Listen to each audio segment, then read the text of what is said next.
Story 1. My cheating wife thought she could hide her affair, but I crashed her date and served divorce papers.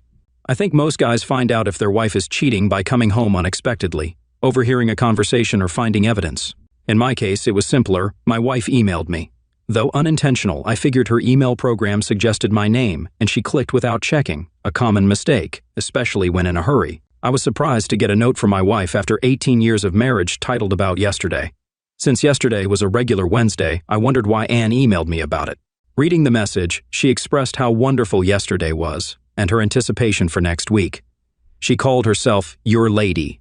I was at work all day on Wednesday, and as far as I knew, Anne was too. We didn't even talk on the phone. Despite her unusual cheerfulness when she came home, the betrayal was obvious. My first thought was to confront her in the evening, demand an explanation or a confession. However, being logical, I considered she might deny the letter's meaning, come up with an alternative explanation, or pass it off as a joke. What could I say? My unfounded accusations might not reveal anything. After thinking it over, I decided to wait. It would be interesting to see if Anne realized her mistake and explained herself. If not, I'd been warned and could use the information about her next date. Anne sells real estate, so her hours are irregular. She came home much later than me that night. I watched her closely, but her behavior seemed normal. If she knew the letter was a mistake, she didn't show it. I didn't hint that something was wrong either. The evening passed routinely, but I couldn't sleep. Instead, I analyzed the problem to untangle the knot. There might be a completely innocent explanation. Acting rashly could destroy our marriage, and I loved my wife. If the letter proved an affair, my marriage was under threat, and I needed to take action. The next morning, I went back to analyzing and contacted a detective agency to follow my wife. If she did nothing unusual on Wednesday, it wouldn't ease my fears, but I'd feel better. If my fears were justified, I'd find the truth and take appropriate measures. After doing everything I could at that moment, I put it aside and got back to work. Next Wednesday seemed normal. Anne and I left for work and returned home late. Nothing seemed abnormal in her appearance or behavior. I sat in my office, reading stories, and tried to hide signs of anxiety. On Thursday, I met with the detective agency. Although not very emotional, I could read emotions.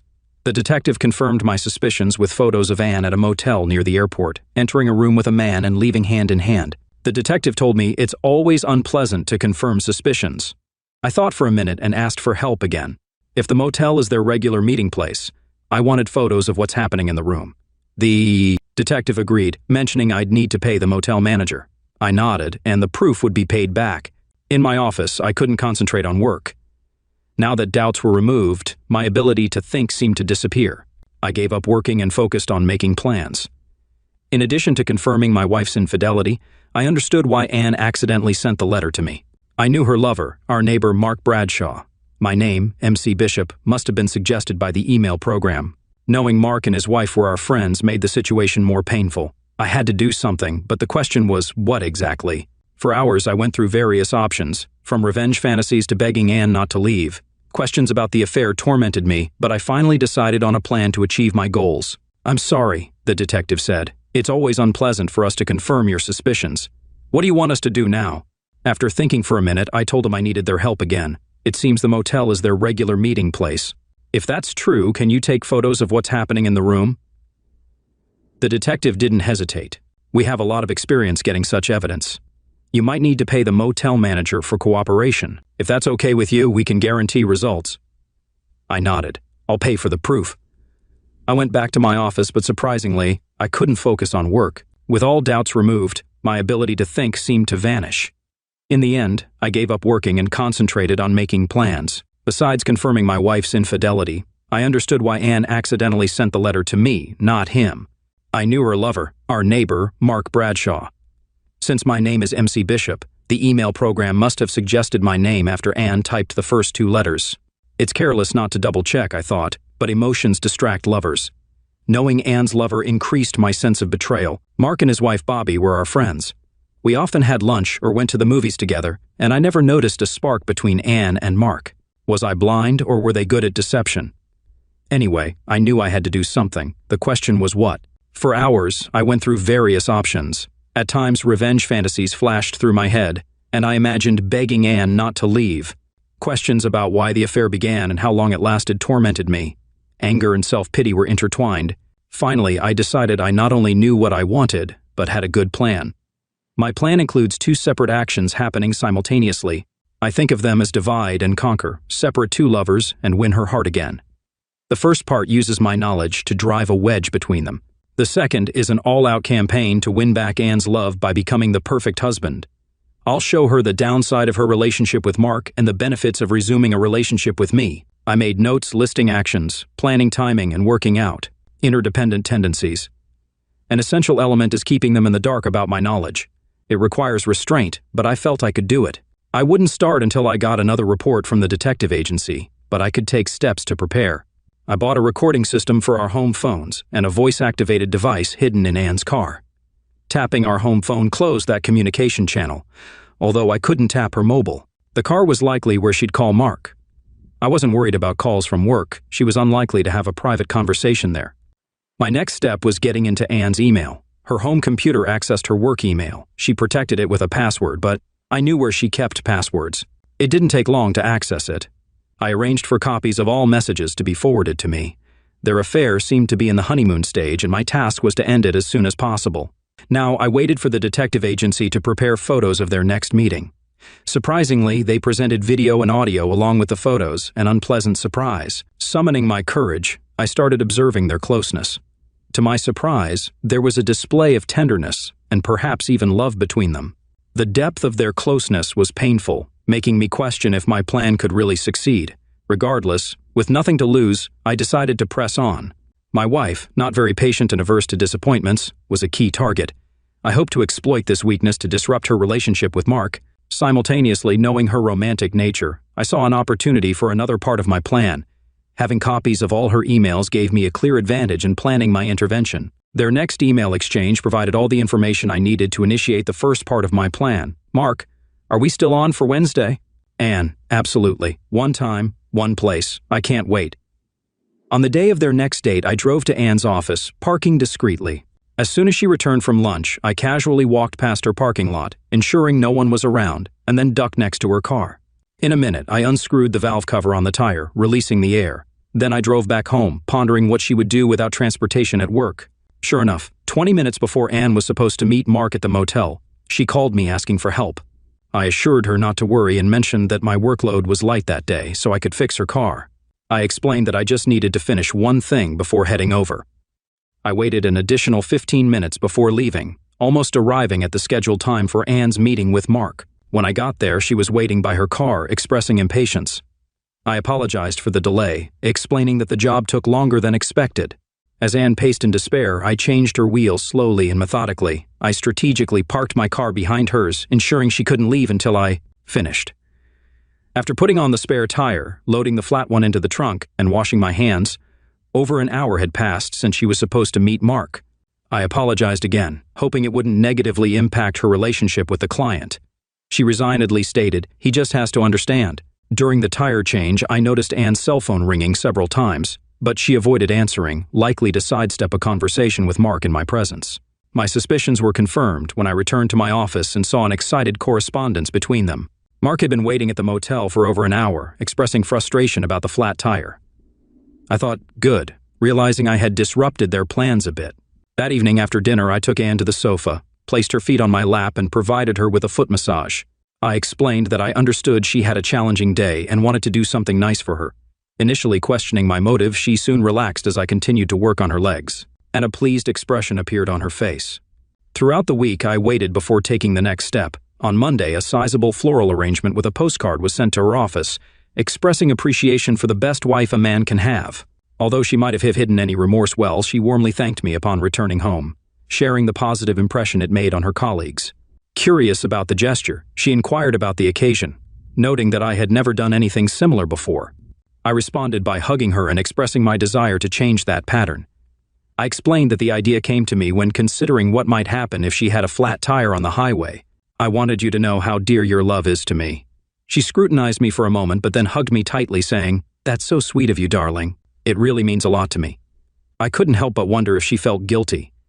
From her email, I learned that the lovers were planning a special meeting in a few days. I wanted to disrupt their plans, but this time I felt it might be suspicious if I messed up Anne's car again. So I let her go to the meeting place without hindrance, but followed her discreetly.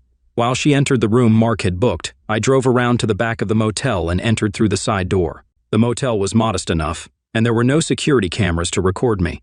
Turning on the fire alarm in the hallway, I waited outside until I saw the guests being taken to a safe spot in the parking lot. I didn't spot Anne and Mark, but I figured they were in the crowd, probably upset like wet chickens. Back in my office, I happily watched emails flying between the disappointed lovers. Anne, I'm so angry, I'm about to scream. Mark, I'm sorry, but it's not my fault. Anne, next time, choose a place that won't be a fire hazard. Yes, that looks like my Anne, I thought. When she arrived home from work, I noticed she was still upset. However, her mood shifted from tension to surprise upon seeing the dining table adorned with linen napkins and our fancy china. The aroma of her favorite dish cooking on the stove elicited mock disbelief as she looked at me. In response to her question about my sudden culinary efforts, I modestly explained that I had called her office in the afternoon. Learning that her client appointment was delayed, I assumed she wouldn't want to cook upon returning home. Although fear briefly crossed her face, she recovered quickly and expressed gratitude, saying, "That's so sweet of you, darling. You treat me so well." After dinner, I insisted that she not help with the dishes and escorted her to the sofa before turning on my favorite TV show. As I returned to the kitchen, I sensed her eyes on me and felt confident that my plan was progressing successfully, despite any doubts Anne might have harbored about her affair. The next letter I intercepted from Mark made it clear that he remained undeterred. He expressed a desire for another encounter with my wife and planned to enhance the experience. Reading Mark's email, I cursed his persistence and regretted Anne's willingness to continue. It was evident that other actions were necessary. I waited until noon the day before their supposed meeting and called the Hyatt Hotel. I informed the clerk, identifying myself as Mark Bradshaw, that I needed to cancel my room reservation for the next day. The clerk assured me that my cancellation was helpful due to a large conference they had planned. Satisfied with this information, I decided to visit the Hyatt to observe what would transpire. Sitting with a view of the reception desk, I concealed myself behind a newspaper.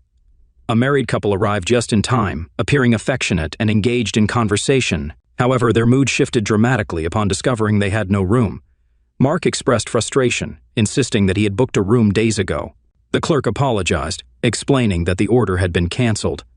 Mark attempted to make a new reservation, but the hotel was fully booked.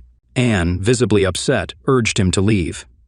Disappointed, Mark followed her to the parking lot, attempting unsuccessfully to calm her down. Once both had left in their cars, I thought with satisfaction, my work here is finished. When Anne returned home, I intercepted her at the door, informing her that we were leaving. Before she could object, I guided her to my car, opened the door for her, and took the driver's seat. Responding to her question about our destination, I smiled and mentioned that I had a little surprise planned for the evening. I turned on the radio to some quiet music and we drove in silence. She observed me with curiosity, attempting to discern my plans. Visibly concerned, she inquired why we were coming to the Hyatt. In response, I winked and assured her that she would see. We entered the hotel elevator and I selected the button for the top floor. Soon we found ourselves in the rooftop restaurant at the Hyatt Hotel, known for its signature rotating dome. I provided the head waiter with my name, and he acknowledged our presence, stating that we had arrived just in time.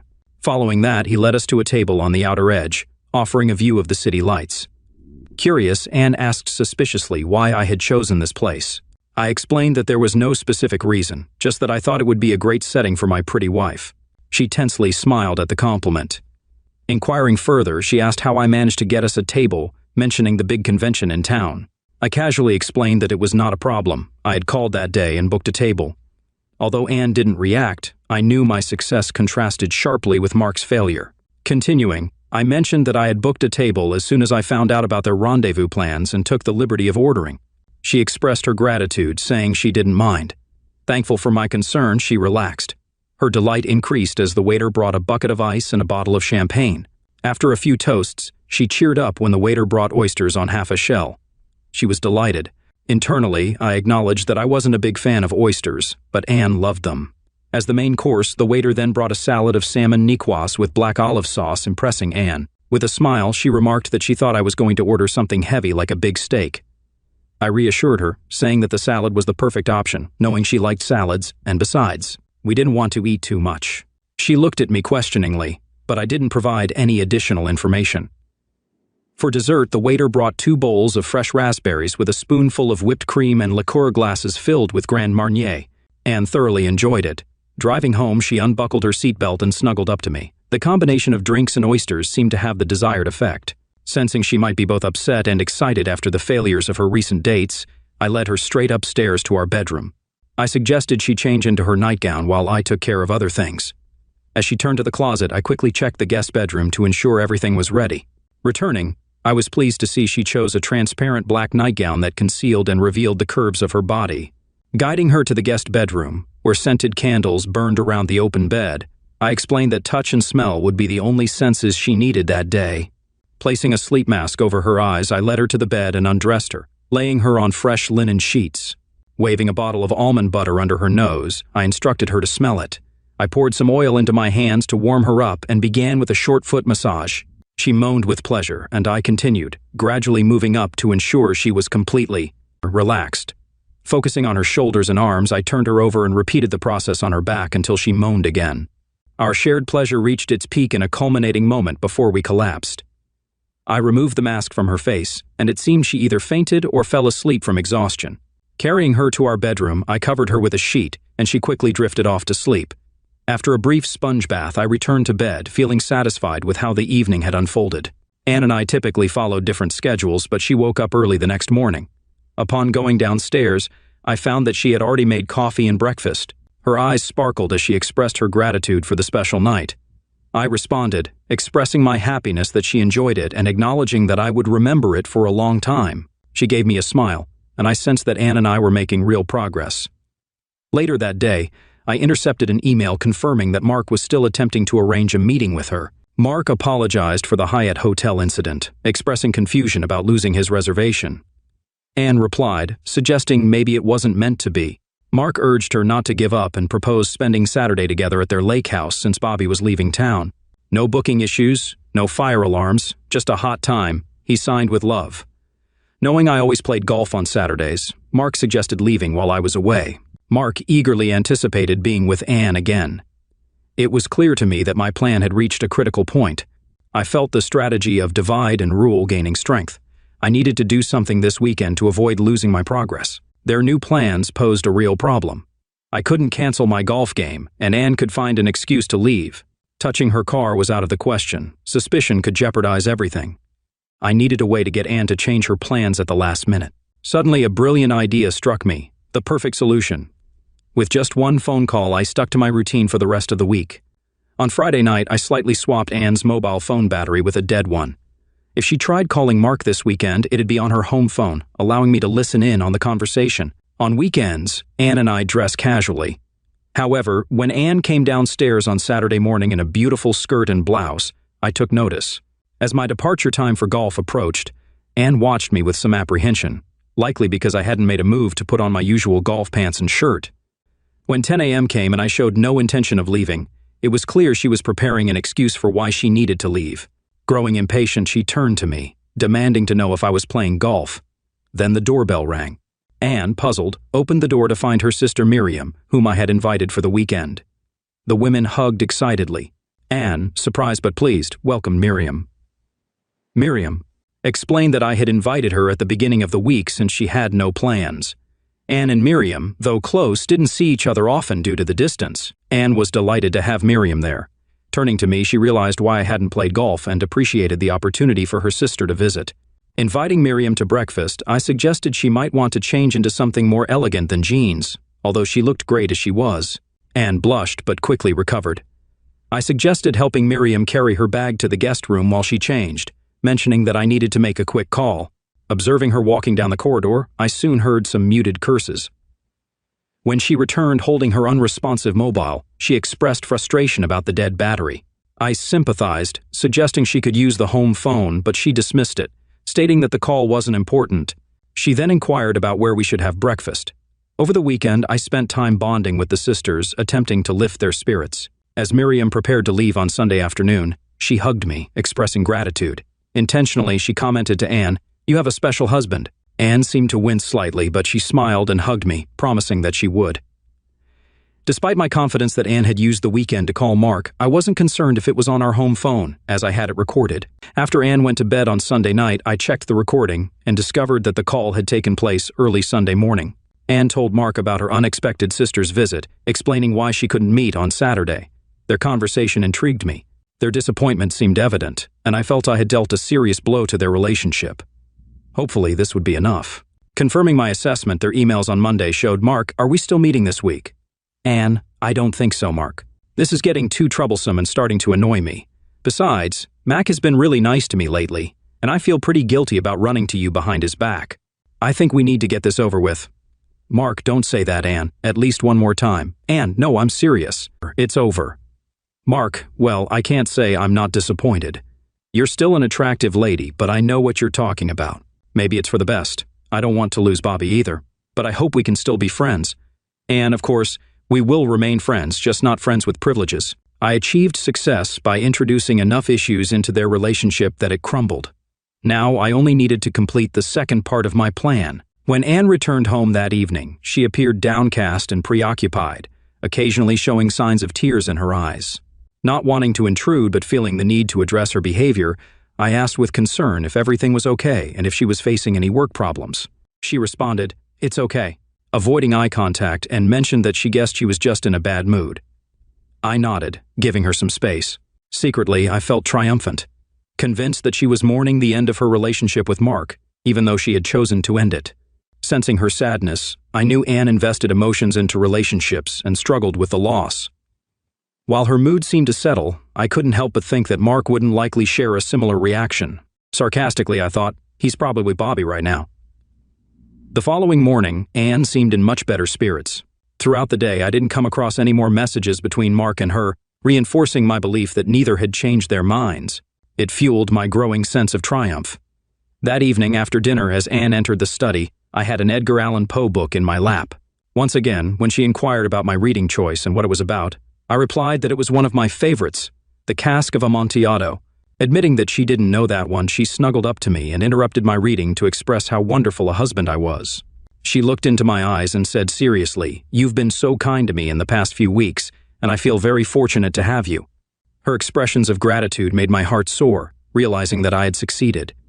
This was the moment I had been waiting for. I gazed at her, anticipating more words from her. She paused, and for a moment a guilty expression flashed across her face. Her eyes appeared slightly moist. She fervently stated, "I really don't deserve you." In response, I calmly said, "No, I don't deserve you." Then I reached for the desk drawer. Adding sharply, I tossed photos of her meeting Mark at the motel onto her lap. Initially confused by the change in my tone, she struggled to understand what I had given her. As she focused on the frames and grasped their contents, she began to wail, "Oh my God, no, no!" I handed her a copy of the divorce application my lawyer had filed earlier that day. Her breath caught in her throat. "But I thought isn't there any way?" "No," I coldly interrupted, passing her another stack of papers. "And if you're curious about Mark, here's a copy of the letter I sent to Bobby tonight, along with the detective's report. I also sent a similar letter to your sister Miriam, explaining why I am divorcing you." She moaned in pain and sobbed again. "I just don't understand. You've been so loving and caring all these weeks. I can't believe you're so cruel right now. Does all this mean nothing?" "My dear," I said evenly, "when you started your little romance, you put an end to all my love for you. That's why I spent the last few weeks trying to end your relationship with Mark. As for how I treated you, well, I wanted to make sure you understood how much you lost when you betrayed me. My goal was to take away from you the same thing you took from me. And from what I can tell, my plan worked perfectly." Anne collapsed on the sofa, sobbing piteously. Before leaving, I placed the Poe book I was reading on top of the other documents.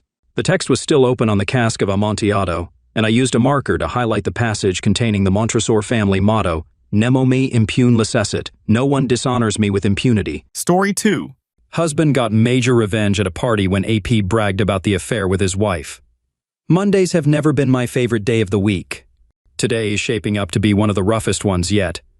My wife, Peggy, seemed unusually downcast and gloomy. She went through the motions of fixing breakfast for me and the boys, but it was like she was on autopilot. She wasn't being mean or anything, just really down in the dumps.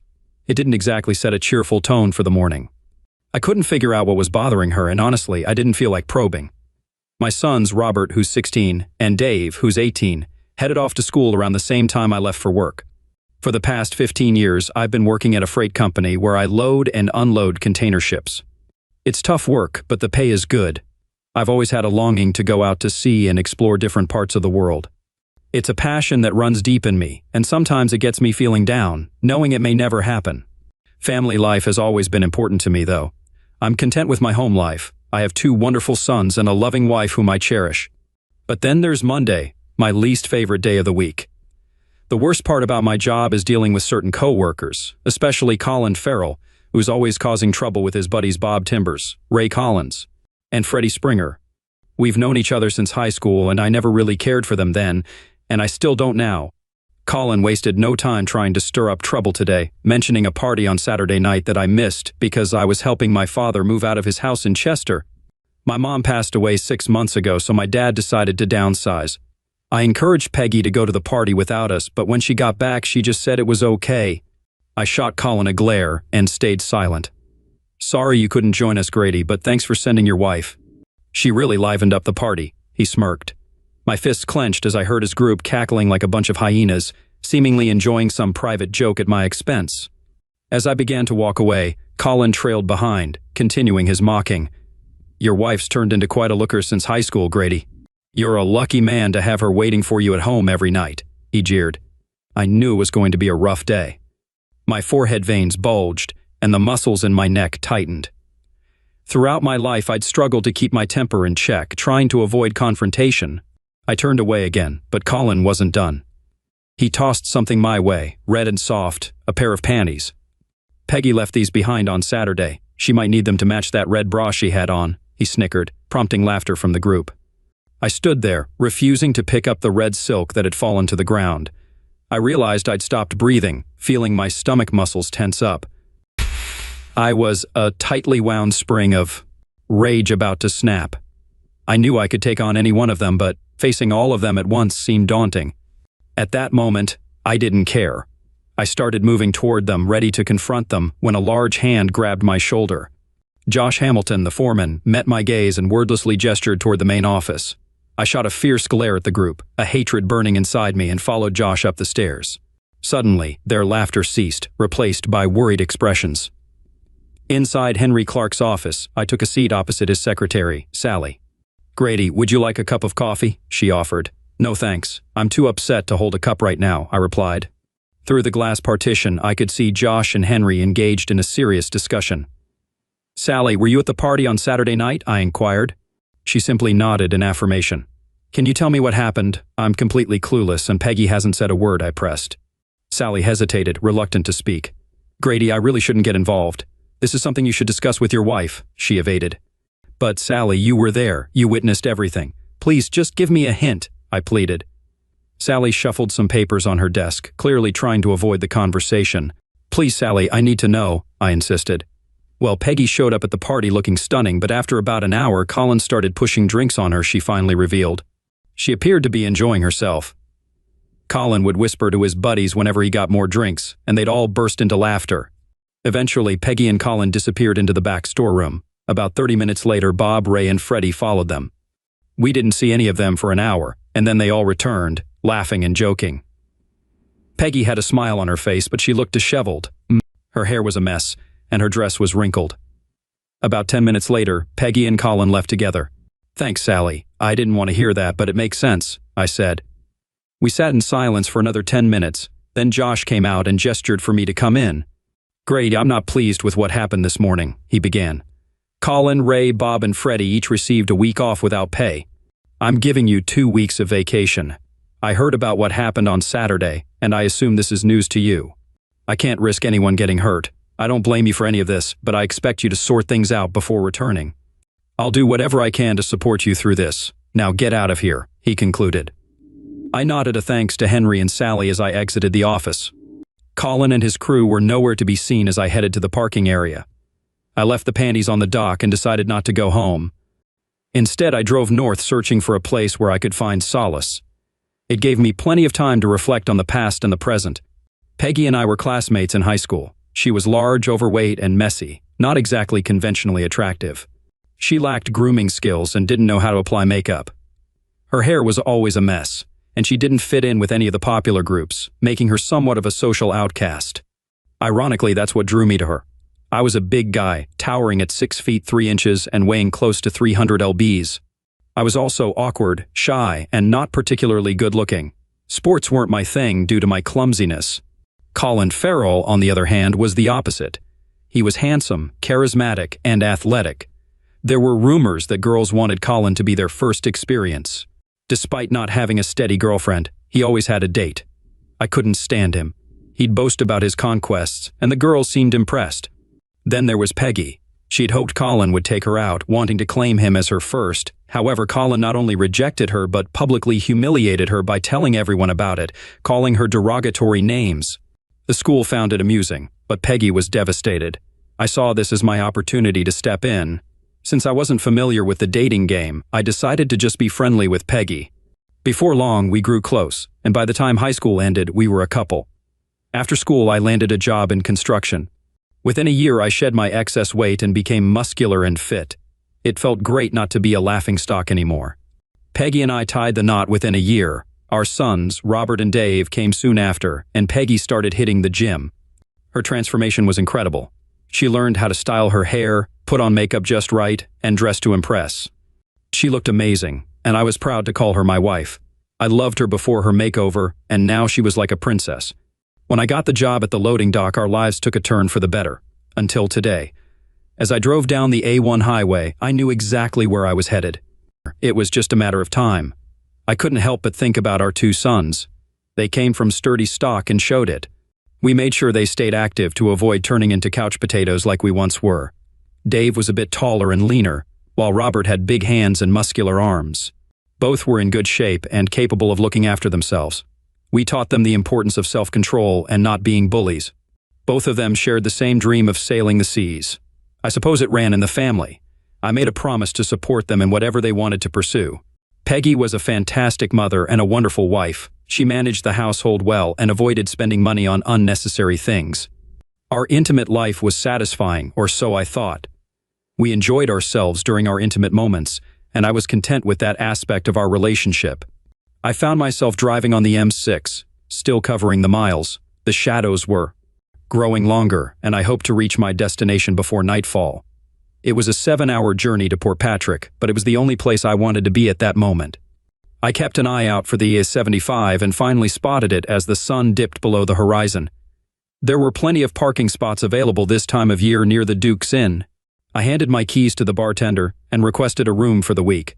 I had no luggage, change of clothes, or razor, but I didn't mind. He retrieved the room key from the rack, handed it to me, and hung my car keys in the same place. I grabbed a pint and settled into the back corner. The amber light from the street lamp filtered through the bottle glass window beside me. It was time to numb myself and forget about the world.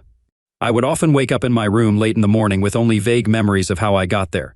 Usually, one of the locals would help me up the stairs and plop me onto the bed. I never bothered to get under the sheets. I splashed some water on my face and took a shower a couple of times. However, since I had to put on the same clothes afterward, the shower didn't offer much relief. I noticed my beard was growing fiercely. I had never let it grow out before, and it was unsettling to see it in the state I was in. Every few days they swiped my credit card to keep my tab current. I'd been indulging in self-pity for quite a while, and I was getting fed up with it. Sitting there, lost in thought, I glanced over at the dartboard for what felt like the 1,000th time when 2 cops walked in. I observed them without really looking at them. They chatted with the bartender for a bit, and he gestured toward me.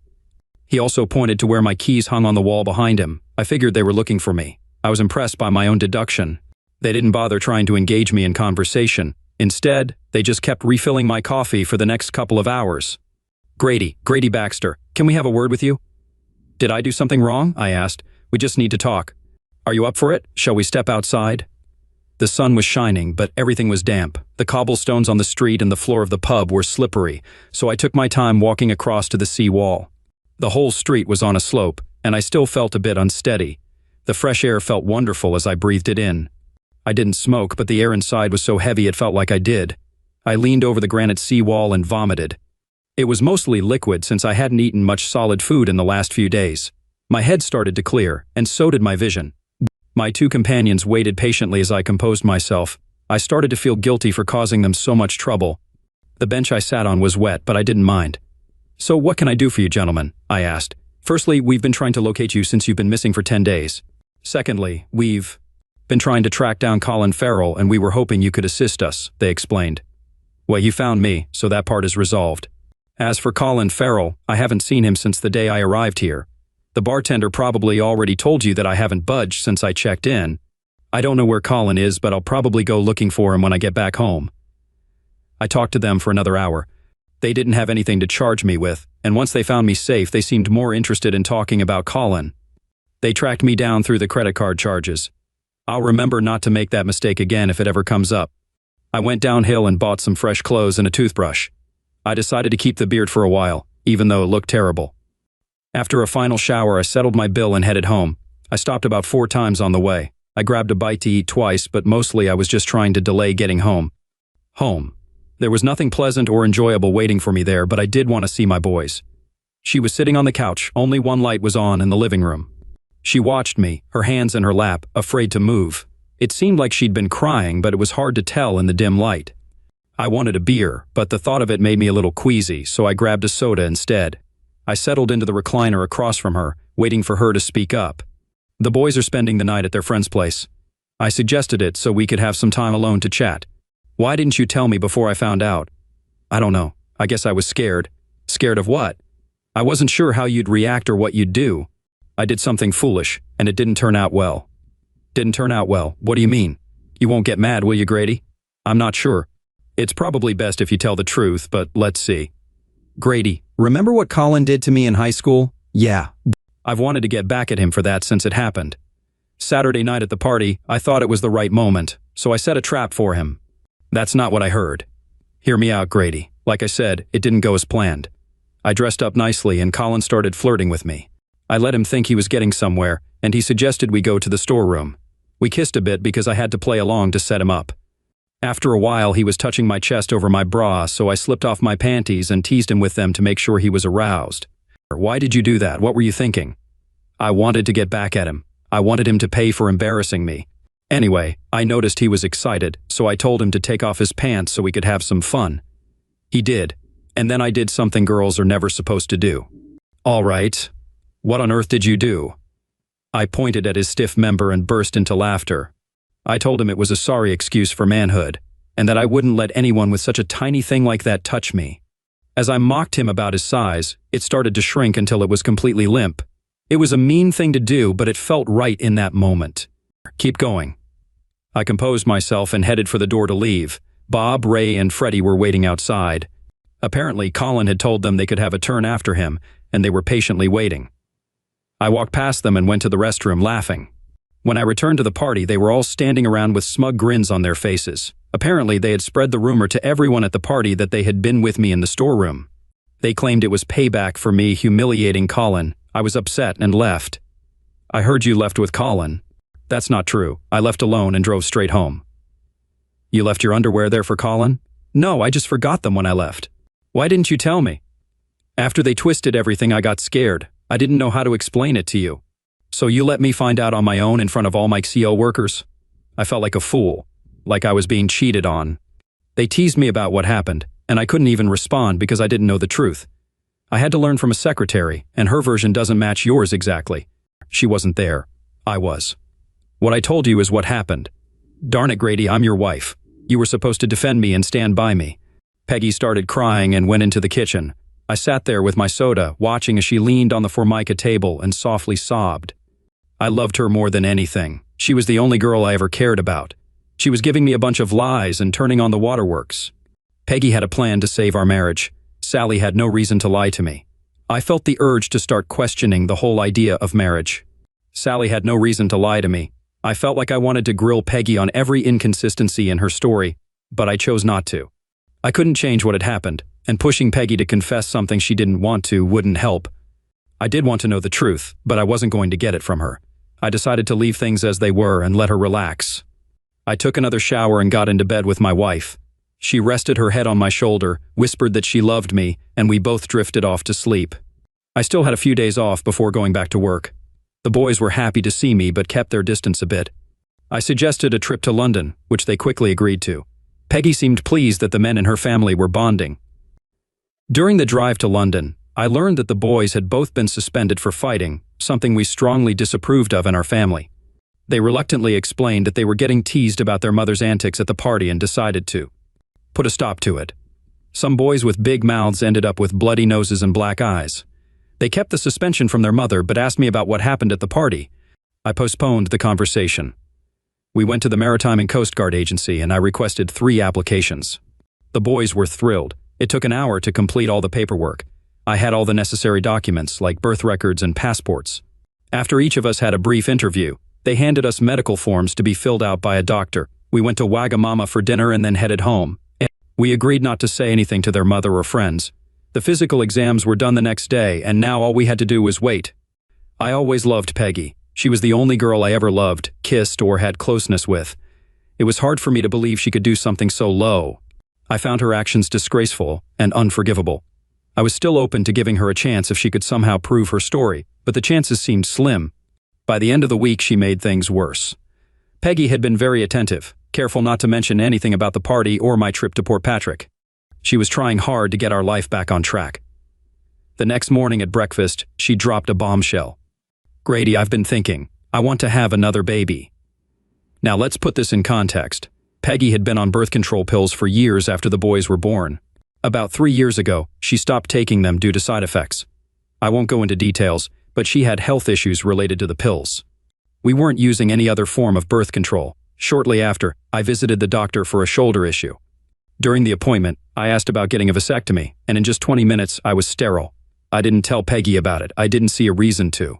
For the past 3 years, Peggy and I have been having unprotected contact without birth control, and she never questioned why she wasn't getting pregnant. Now suddenly she wants to have a baby as if by magic. Either she's incredibly naive, or she thinks I am. I was surprised by her suggestion, but I played along. As a man, I'm not an expert on pregnancy, but since it had been almost 3 weeks since the party, Peggy might have missed her period and was trying to cover it up. This made me rethink things, so I decided to change my plans. The boys were at school, and I talked to them before they left. They seemed to understand the situation with their mother better than I did. Having their support made me feel better, even though I wasn't sure what would happen next. I spent most of the day searching for Colin Farrell. He had to be somewhere. During lunch, I spoke to Sally at the docks, but she had no information about Colin. There was a rumor that he feared I'd seek revenge. It didn't add up because I was usually peaceful. I steered clear of where they worked to avoid bumping into my 3 tormentors. Later that day, I visited a local lawyer to begin the divorce paperwork with Peggy. I didn't want to hurt her, but I couldn't continue living with her. With the boys soon to be on their own, I saw no reason to stay. One issue I couldn't shake was the urge to thank Colin and his friends for ruining my marriage. I knew Peggy was mostly at fault, but I couldn't take it out on her. Her lovers needed to face consequences for their actions. Freddie Springer, one of them, always stopped by McMurray's for a drink before heading home. It was dusk when he exited the bar's side door and walked toward his car at the back. I caught him off guard, grabbing his arm and twisting it behind his back. I slammed him into the wall, hearing bones crack as his face met the brick. Despite his struggles, I kept him pinned and started hitting his kidneys with my other fist. As he slumped, I continued to strike, hearing more bones break until his shoulder popped out of its socket. I knocked him down onto the cobblestones as a crowd walked down the alley. Nobody pursued me as I calmly strolled to my car and drove off. 2 hours later, I found myself at the police station. Peggy had put up the house as collateral for bail and was completing the paperwork. Alice Springer burst in, yelling that she wanted me locked up forever. They managed to keep her away from me, but she kept ranting until Peggy spoke to her. I'm not sure what Peggy said, but Alice glared at us both before storming out.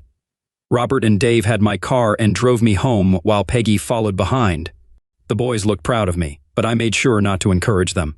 Freddie suffered a dislocated shoulder, a broken nose, 2 black eyes, and various internal injuries yet to be fully assessed. Several ribs were broken, but thankfully none pierced his lungs. My wife and I didn't discuss the incident when we got home. I slept on the couch for the first time in 20 years, but it didn't bother me. The next morning I was up early, trying to figure out my next move. The Osaka Maru was docking at Felixstowe. Captain Jose Costa agreed to take me on if I sorted out my papers. I promised to get back to him later in the week. On my way home, I stopped to refuel. As I finished, I noticed someone rushing toward me. I turned just in time for Ray Collins to hit me on the left side with a 2x4. It grazed my left arm before cracking a couple of ribs. I struggled to breathe, feeling unable to take in air. With my eyes shut, I saw bright flashes of white and then felt my knees give out. The wooden club made a strange clunking noise as it bounced on the pavement. Ray lost his grip on it after the impact. As I fell, my right hand instinctively grabbed onto some flannel. Twisting to the left, I slammed my right fist with the flannel into the ground. I landed hard on top of Ray's body with my eyes still tightly shut to block out the pain in my left side. My left arm felt immovable. Acting purely on instinct, my right hand began hammering up and down. I wasn't sure what I was hitting as long as it wasn't the asphalt. Both sides of my body seemed to work independently. While my left side curled up for protection, my right side kept attacking anything it could find. At first, Ray wriggled beneath me, attempting to escape, but soon he lay still. I didn't stop hitting him until some bystanders pulled me off. Breathing was still difficult, and the pain was intense. A medic administered a shot, and I drifted off to sleep on the way to the hospital. When I woke a few hours later, my left arm was in a sling, and my body was tightly taped. Breathing was easier, but still required caution. Peggy was there, looking displeased. "What on earth were you doing, Grady?" she exclaimed. "You caused quite a scene over that little party issue." "Sorry, honey," I replied. "I didn't do anything. Why did your friend attack me with a 2X for? And what's this about a little party issue?" "I need a better explanation of what happened that Saturday," I insisted, "or I'll keep asking around." "You weren't just asking," Peggy retorted. "You were going after them and beating them up." I gave her a wry smile. "Why would I want to do that? Stop acting like a bully and stop calling them my friends." Peggy left as the doctor entered. I was banged up, but nothing too serious. Ray swung like a kid in a playground. My arm was sore, and my cracked ribs weren't too bad. The pain and trouble breathing were just from the hit. The next morning, Robert and Dave picked me up, grinning widely, but I told them to cool it. Ray, on the other hand, was in bad shape. He'd be on a liquid diet for a month with his jaw wired shut, and it'd take a week for his swollen face to go down. One punch did break his collarbone, though every punch was kind of random since I wasn't aiming. No charges were filed against me since witnesses confirmed Ray attacked first. I had to take another week off, this time on sick leave. Sally mentioned Bob Timbers quit, and his paycheck was sent to his brothers in Aberdeen. Colin's whereabouts were still unknown. Peggy and I weren't talking much. I ended up sleeping on the couch every night. I ditched the arm sling soon, but my ribs still hurt a bit, though I could move and breathe okay. The Osaka Maru was leaving in 4 days. I saw my lawyer. Divorce papers were ready, set to be served in 4 days. I left everything with Peggy. She'd get the house, but I didn't care since the bail bond company would take it when I skipped bail. I added my vasectomy paperwork and a recent paternity test report to the divorce papers. I made some calls to friends in Scotland and hit the gym to recover from the 2x4 attack. Henry Clark didn't want me to leave and promised to keep it quiet as long as possible. I asked him to keep an eye on my boys if needed. Peggy had stopped going to the gym, and the house was falling apart. The laundry was piling up and the whole place looked a mess. Meals were hastily made and conversations lacked energy. It seemed like Peggy was gaining weight again. Everything went downhill fast in just 4 weeks. The next day, the boys handed me my maritime papers. They were thrilled. We were all eager to go. I told them to finish the school year before making any decisions, but I'm not sure they heard me. I sorted out everything I needed on the Osaka Maru and got a list from the quartermaster for the next morning's sail. After settling into my room on board, I left the ship one last time. Robert had left his motorcycle parked at the dock's end. It was an uncomfortable 8-hour ride to Aberdeen. The motorcycle was shaking so much I couldn't even see the odometer despite the smooth engine and decent weather. I was relieved when I finally arrived. My friends found Bob Timbers and arranged to meet at the Four Crowns. The men's room was in the back, accessed from outside. I briefly checked inside to signal my arrival to my friends, then waited outside the building. The first 2 guys were locals, but then Bob came out. I heard the door lock behind him as he headed toward the restroom. I grabbed his right arm like I did with Freddie and pressed his head against the stone wall. As we moved down the alley, his face scraped against the stone as he stumbled along. I walked about 50 feet and leaned him against the wall. He was groaning and crying in pain. In the dim street light, I could see his right eye socket was covered in blood. His cheekbone was visible below his eye, and the whole side of his face was scraped raw. "Please don't end me, Grady." I'm sorry, he pleaded. I had no plans to end him, but I saw no reason to tell him that. "Here's the deal, Bob. Tell me the truth about what happened at the party and you'll live. Lie to me and you're done for." Okay, I'm hurting, Grady," he whimpered. "Talk, and I'll get you a doctor," I promised. "When Peggy showed up at the party without you, Colin got excited. He bragged about how he was going to get her drunk and sleep with her. Peggy looked great, Grady, really. She was dressed up and seemed like she was up for a good time. Colin kept giving her drinks, saying we could have sloppy seconds. We didn't think he could pull it off. After a while, he took her to the storeroom, and we followed. You sure you want to hear this, Grady? Yes, keep going, I said firmly. Okay, but please don't hurt me anymore, Bob pleaded. We could hear Colin and Peggy behind the door getting busy. She was moaning and saying dirty things like in those adult movies. It got us all worked up just listening. Eventually, Colin opened the door. Peggy was on the couch with one knee up, her private area exposed, her top was down, her breasts out, and she had a big grin on her face.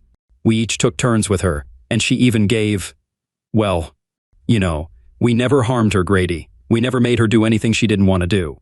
Colin and Freddie had closeness with her, but Ray and I weren't interested in that. After we finished, we helped her get dressed. She and Colin left together, and I think they went somewhere before he dropped her off, but I'm not sure. I'm really sorry, Grady. We didn't hurt her, I swear, and we didn't force her to do anything she didn't want to do, he pleaded. I just stared at him. Do you know where Colin Farrell is? He shook his head no. This guy couldn't afford to lie to me. His story matched Sally's more closely than Peggy's. His face looked awful in the dim light. He was bleeding more, and his eye socket was turning black. Pieces of skin were hanging from his cheek, and the exposed flesh beneath was bright red. I knocked on the pub's locked door, said goodbye to some old friends, and hopped on the bike. A few miles down the road, I saw an ambulance heading toward the pub. It was early morning when I parked the motorcycle where I'd found it and boarded the Osaka Maru. Robert would pick up the bike later. My first shift was that night, so I spent the rest of the day recovering from my trip. That motorcycle really did a number on me. I should have taken the car. Several hours later, I woke up, showered, and grabbed some dinner. My supervisor briefed me on my job duties and left me to it. It was an entry-level position, not too difficult. My CO workers weren't very friendly or helpful. They'd answer direct questions but offered no guidance, and none seemed interested in making connections. I hoped to bond with the crew, but it seemed unlikely. Everyone appeared to be friendly with each other, but I felt left out. I decided to be patient and waited it out. Peggy should have received her divorce papers that morning, and I'm sure Bob Timbers has shared his side of the story with the authorities by now. I could see my sons snickering to each other about the recent events. After my shift ended, I went to bed. 2 days later, I was called to the captain's office during the day. Captain Costa didn't look pleased as I stood before him. Mr. Baxter, the Royal Navy has requested permission to land a helicopter on the Osaka Maru to transport you back to the mainland. I received a detailed wire this morning justifying the request. I'll summarize some of the points in the extradition request. If there are any inaccuracies, you can clarify, he said. They want to talk to you about the disappearance of a man named Colin Farrell. You're facing charges related to Colin Farrell's disappearance. You're also accused of severely beating a man named Fred Springer, causing him to lose one kidney and possibly the other. You skipped bail on that charge. You're charged with injuring a man named Ray Collins, initially listed as self-defense, but now considered more severe.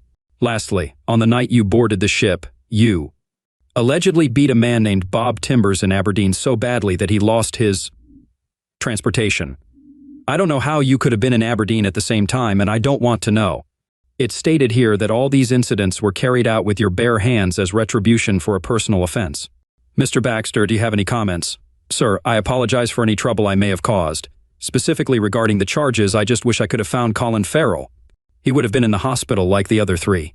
I have no idea where that guy is. I'll pack up my things and be ready for the helicopter when it arrives. Captain Costa smiled at me and said, that won't be necessary. I told them you never boarded. There's no Grady Baxter on the Osaka Maru. Now, get back to work.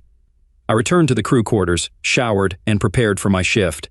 By dinner, the police report had spread throughout the entire crew. For the rest of the trip, I had more friends than I could handle.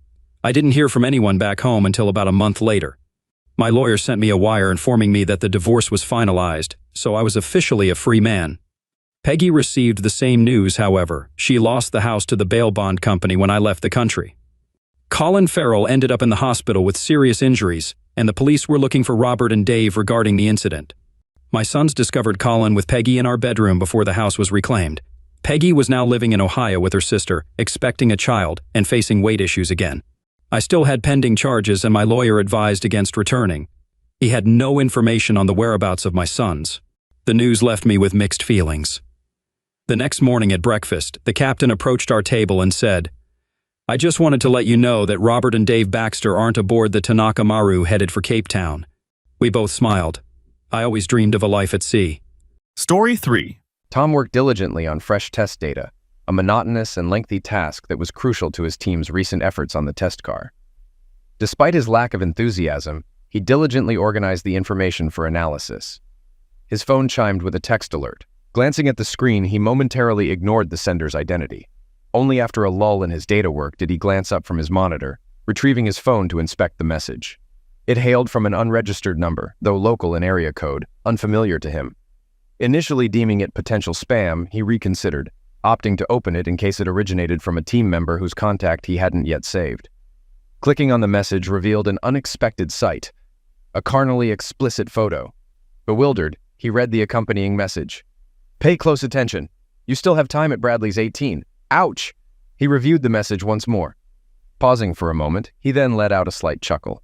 It wasn't common for them to receive misdirected solicitations, and he was about to discard the message when he glanced at the image once more, causing his heart to skip a beat. Initially unnoticed on her left leg, so minuscule it was nearly imperceptible, was a tiny mole belonging to Alice, his wife of 6 years. Staring at her in disbelief, he desperately sought something to refute what he had witnessed firsthand. Yet the more he scrutinized, the more convinced he became that he was indeed beholding a damning photograph of his spouse. Rereading the message, he puzzled over its significance. Bradley's was a local pub, but not one frequented by Alice. He was in the neighboring town, so why Bradley's? At 6 in the evening, while Alice should have been en route to Boston, her team was gearing up for a significant proposal. The presentation loomed for Monday afternoon. The entire team had flown in today, slated to convene tomorrow for final proposal touches, and on Sunday for a comprehensive rehearsal before the actual event. As one of the leaders, Alice's presence was essential for preparation. It was currently 5:15 p.m. Her arrival in Boston was scheduled for 4:30. Normally, she'd check in upon landing, but it seemed plausible she was occupied assembling the team and their gear en route to the hotel. He contemplated phoning, but opted to address the message first. Nothing original, but entirely expected. "Who is this, and where did you get this photo?" he typed out. "Should I meet you at Bradley's?" Packing his belongings for the day, he resolved to head to Bradley's for answers. He needed to hear from Alice about the flight, so he sent her a casual, "How did the flight go? I'm grabbing a bite. Call me when you're free." He planned to maintain a low profile and unravel the situation. As he strolled to his car, his phone beeped again. "Alice," he presumed, unlocking his phone, but the message came from the mysterious sender.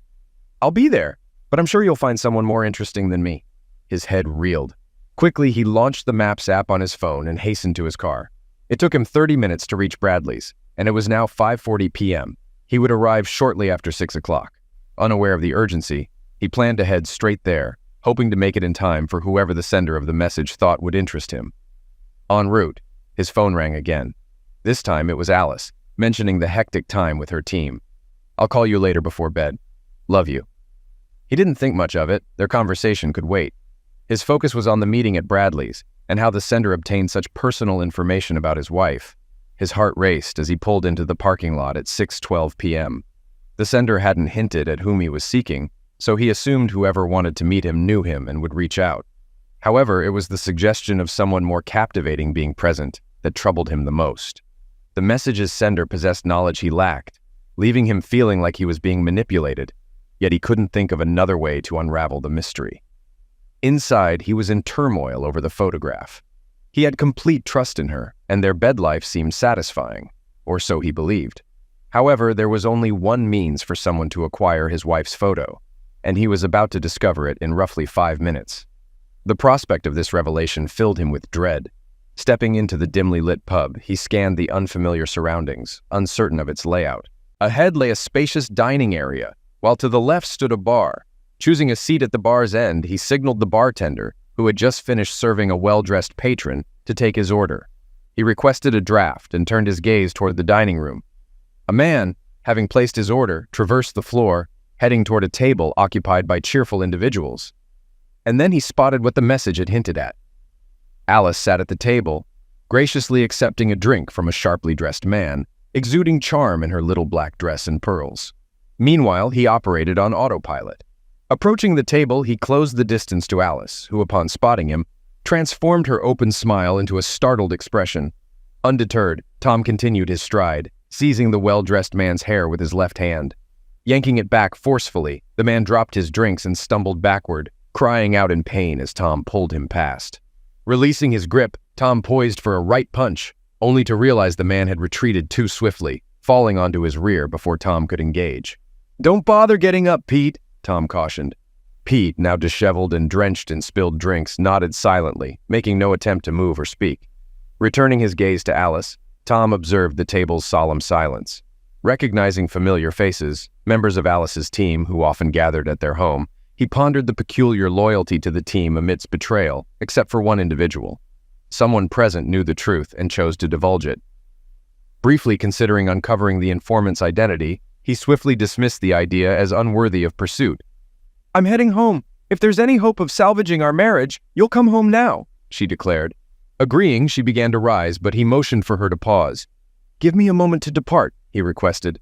Before leaving, he directed his attention to Betty Wilson, seated beside Bob Thornton. "Betty, Bill thinks you're in Boston too. Bob, is this what Hannah believes?" Their avoidance of eye contact and silence spoke volumes. Is the entire team involved with each other? He pondered. Regrettably, he knew that at least one of them was. The journey home was mechanical, and he was surprised to find himself in his driveway. Entering the house, he retrieved a beer from the refrigerator and settled into the living room. While familiar with Bill Wilson and Hannah Thornton, he didn't recognize the other two couples among the four present. Debating whether to contact Bob or Hannah, he realized he had little desire to engage in conversation and lacked pertinent information. However, considering Betty and Bob's deceit and the situation's gravity, he opted to send them a message. "Just heard from Alice. The team's travel plans seem to have changed. Best call for updates." Now they were aware of a disruption and could choose whether to delve deeper. At least his conscience was clear. After about 20 minutes, he heard the garage door open, signaling Alice's arrival. Waiting in the living room, he watched as she entered, still clad in her little black dress, but minus her shoes and jewelry. Despite her composed demeanor, he sensed her readiness to speak as she settled onto the sofa opposite him. Remaining silent, he believed in the potency of silence in discussions, prepared to let it linger as long as necessary. But it didn't last long. Alice appeared on the verge of bursting. "It's not what you think," she began, only to be halted by his raised hand. "You have no clue what I think about what I witnessed tonight," Tom retorted. "I don't need a lengthy explanation. We're both engineers. We know there's no definitive answer to any question. Why is just a way to rationalize subpar outcomes, so I won't bother asking why. Let's start with something else. How much time, how many people, how frequently do our acquaintances know about this? Apart from those at the table, am I labeled as your betrayed man among our colleagues and friends?" "No, Tom, it's not like that," Alice countered. "We're a team. Our travel plans got disrupted, and instead of returning home and traveling again tomorrow, Pete suggested we stay in town to rest before the job starts. I didn't see the entire team there. Where was everyone else?" "Some decided to stay home an extra night and meet us at the airport tomorrow," she admitted. "But you chose to deceive me," he accused. "You seemed quite close to Pete. Is there something between the star engineer and the prodigy program manager that I should know about?" "Well, for starters, Pete is okay, and he persuaded Bradley's owners not to press charges," she stated, sounding positive. His eyes widened in sheer astonishment at her loyalty. "I couldn't care less about your boyfriend. If that fool hadn't stumbled, I would have given him a broken nose. And by the way, the verdict's still out," Tom remarked. "Let him press charges. I've already spent a night in jail. It doesn't intimidate me." "Fair point. This could serve as compelling evidence," he said, flashing a half-smile. "Do you love him?" Alice fell silent briefly, gathering her thoughts. "Yes." Her admission hung in the air, and silence once again filled the conversation, signaling potential trouble ahead. "He's not my boyfriend. Nothing at all happened. Yes, I should have informed you about the change in travel plans, but it seemed insignificant. Whether I was in town or in Boston, it made no difference. You weren't expecting me, and I was still committed to the team. All we did was have dinner before retiring to our rooms. There was no reason for you to react as you did. He merely brought drinks. You completely humiliated me in front of my team."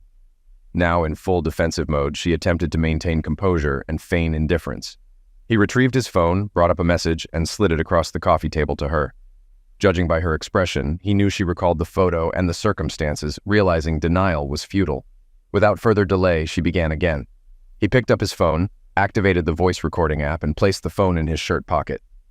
"Tom, our team," she hesitated, searching for words. "We're very close-knit in many respects, most of us," she continued. We have a small group that meets regularly. Bradley hosted us all. We were the ones shouldering the majority of the concerns and proposal preparation. You know how much time I invested in our proposal? I can't pinpoint when it began. It was sometime after Pete assumed leadership. We collaborated closely and I was drawn to him. And it just happened, Alice confessed. Intentionality, he interjected. Lovemaking isn't spontaneous. First you undress. There are numerous conscious choices involved. We both understand that. So please, spare me. So, nearly 6 months, he answered his own query. That's when Pete secured the contract, correct? She nodded. Team, he resumed. All of you. He refrained from labeling the notion. I mean, are you all involved? She nodded once more. Yes, Pete believed it fostered trust and team cohesion. Is that how he persuaded everyone to initiate a company lovemaking team? Now you're being disrespectful. It's much deeper than that. I feel deeply connected to Pete and my team. More than ever. Alice's confidence surged. He sensed trouble brewing. Unfortunately, you'll witness some personnel changes in your team, Tom stated. What have you done? Alice gasped. Tom, if you tell anyone else, it'll cause further injury. Let them decide for themselves. We must accept it. Alice, I can't stay silent and be complicit. I favor Bob and Hannah. Actually, I prefer them over Betty and Bill, he remarked. I informed them that my travel plans appear to have shifted. How your friends respond to their spouses and how their spouses accept these responses is their choice. I can rest peacefully with my decision. Tom, we boast the most productive team in Crimerica Inc.'s history, she almost shouted at him. And you benefited too, sir. Just because we held team meetings on Wednesdays doesn't mean you missed out. I never excluded you. You always had access whenever you needed. So I was socializing with my team earlier, and you were unaware. Do you want to discuss that photo you showed me? She taunted. So, now just because you know, and just because your ego's bruised, you want to diminish everything my team and I have accomplished? Alice hissed, growing angrier by the moment. It excited me. Tom's heart rate surged as Alice continued to defend her team's actions. And he briefly entertained the thought of forgiving her during the ride home from Bradley's if this was just a one-time thing with Pete. That notion has long since perished. He didn't need to hear anymore. He didn't want to hear anymore. But she persisted. No, sir. We won't let you off the hook. You should text Bob and Hannah to let them know you heard from me. We're stuck in Atlanta but have flights booked for tomorrow morning. That's the story Betty and Bill will stick to, and you'll support them. Got it? She yelled. There's millions at stake in this deal, and your complaints mean nothing. Send the message, then we'll discuss our next steps. What's next? Tom yelled back. There is no next. Are you leaving now? You, your messed up team, and your leader Pete can carry on however you want. We're finished. I'll find a lawyer this week and settle everything. It's a straightforward 50 split. You keep your pension, I keep mine, Tom declared. Go. You have reservations in the city. Use them. Head to Boston and chalk up another big win for you and your team. Tom, please send those messages, Alice pleaded, her tone much softer now.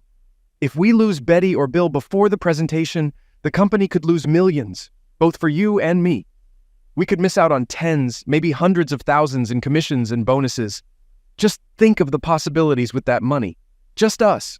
Forget about this misunderstanding. Please, Tom, don't let baseless concerns about casual lovemaking ruin everything. Pete says I'm on track for CEO status. I just need to keep doing what we're doing for a few more years. Don't you want that for me? For us? Alice implored. Just leave. He barely managed to utter a word before a forceful blow struck his back, knocking the wind out of him, leaving him sprawled on the floor with a knee pressed into his back. Don't injure him, Alice interjected. At least, not too much, she added. So, the jury's still out on whether my nose was broken, huh?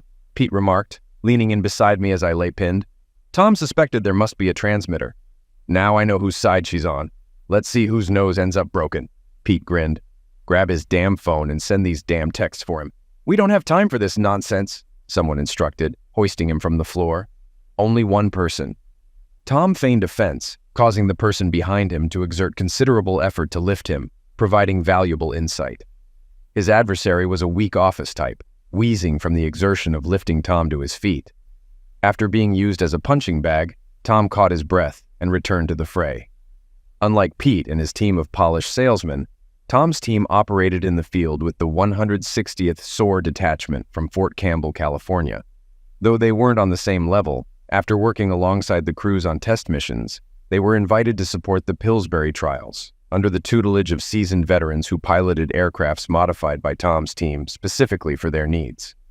If these individuals showed up at your door, it signaled the end of your days on Earth. Tom and his team developed the equipment necessary to enter hotspots and, crucially, to extricate themselves from them. They took pride in their contributions, ensuring mission success and the safe return of all personnel. The members of the 160th and their formidable passengers deeply appreciated the hard work Tom's team invested in making their gear operational. Among them, Staff Sergeant Troy Baker was the most intimidating figure, renowned throughout his sphere. From vagrants to colonels, everyone accorded him the respect he earned by accompanying his men on missions worldwide. He was renowned for his steadfast commitment to never leaving anyone behind, a reputation solidified during the Columbia mission. Staff Sergeant Baker instructed the young lieutenant platoon leader to stick close. It was the lieutenant's maiden mission, and Staff Sergeant Baker thought he was handling it well for a rookie. When FARC rebels initiated gunfire and ambushed their team, they managed to fend them off. However, when he glanced back, he saw the lieutenant sprawled on the ground, bleeding from a head wound. "He's lost consciousness," the medic noted, assessing his vital signs. Baker knelt down, lifting him onto the fire carrier. "He's gone," the doctor reiterated. "Perhaps," Baker replied, "but he's still coming home with us." The medic regarded him as though he'd lost his mind. "We've got over 5 treks back to the landing site through thick forest. We'll be lucky to make it back in one piece. But hauling a dead guy? What's this guy thinking?" The seasoned sergeant intercepted his thoughts. "I'd do the same for you, Billy," he assured the medic. "Stay close in case I need you." Their exploits became legendary upon their return to base. As the helicopter touched down, the doctor awaited them. The medic informed the doctor of the lieutenant's condition. Nodding, the doctor extracted a flashlight with a pen from his pocket. The medic watched in astonishment as the dead lieutenant's pupils contracted under the beam of light. "Care to reconsider your diagnosis, doctor?" the doc queried the medic, hustling the revived lieutenant to the operating room. He was one of those timeless figures. He didn't talk much, but when he did, everyone listened. He was irreplaceable. In an age of mass production and disposability, he stood apart. He was crafted by hand, unique, and Tom and his team held a particular fascination with him.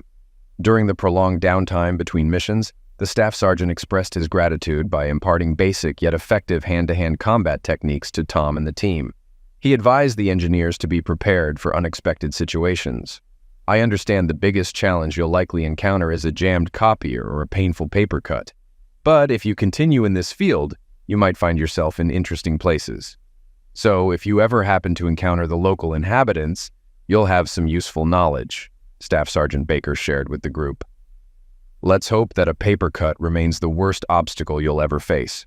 Tom regulated his breathing, subtly leaning against his captor to feign compliance. Recalling the combat techniques demonstrated by the senior sergeant, Tom reflected, "You might find yourself in situations where you can't do much but endure the blows. It's not ideal, but it happens. The key is to remember that even when you're struck, you still have the ability to fight back. You just need to outsmart your opponent." Tom applied this lesson, passive resistance sapping the strength of his solitary captor. "Give me the phone, Tom," Pete demanded, locking eyes with him. "Now that you know about my affair with your wife, you're just another feeble geek. Do as we say, and maybe you can still be with Alice when the team doesn't need her. Don't forget the luxuries her bonus can afford you. Perhaps Alice will even buy you a synthetic companion for those lonely moments." Tom remained silent as Pete relished in humiliating him by coercing compliance. "Where is it, Tom?" he inquired, noticing the outline of a phone in Tom's shirt pocket. "Ah, found it." He reached for it with his right hand. Tom forcefully withdrew his right heel, striking his captor's shin midway and pulling it down until it collided with his Gucci moccasin-clad toes. Flexing his arms, he broke free from the grip of his captor, eliciting a cry of pain as the captor tumbled beneath his weight, unable to support himself. Pete's eyes widened in recognition as Tom swiftly extended his right hand, executing a shoulder turn as the first sergeant had taught him, and delivered a powerful punch to the center of Pete's face with maximum force, feeling a bone fracture beneath his fist. A geyser of blood spurted from Pete's nose as he crumpled to the ground as if struck by an axe. Turning to identify his assailant, Tom discovered it was Bill lying on the floor, clutching his leg and whimpering, "I think you broke my leg." Tom forcefully stomped on Bill's foot, eliciting another cry of pain. "That should erase any doubt," Tom retorted, pivoting to face Pete, who was attempting to rise to his knees, hands raised to his injured face. Leaning close, Tom whispered in Pete's ear, "Looks like you've got a broken nose, Pete, but I'm not willing to sacrifice for the team just yet," before delivering a firm blow to Pete's temple, causing him to slump back down. Adrenaline coursing through his veins, Tom scanned the living room for Alice. Suddenly, he felt a sharp blow to the middle of his back and the base of his neck, causing him to drop to one knee. Turning to confront the attack, he spotted Alice wielding a cast-iron frying pan. Her swing missed its mark, grazing Tom's side. Rising to his feet, Tom seized the frying pan. "Tom, we can still salvage this," Alice pleaded. "Think of the money you'll lose. I'll put an end to this extramarital affair. I'll stop them, I promise. Just you and me, like old times."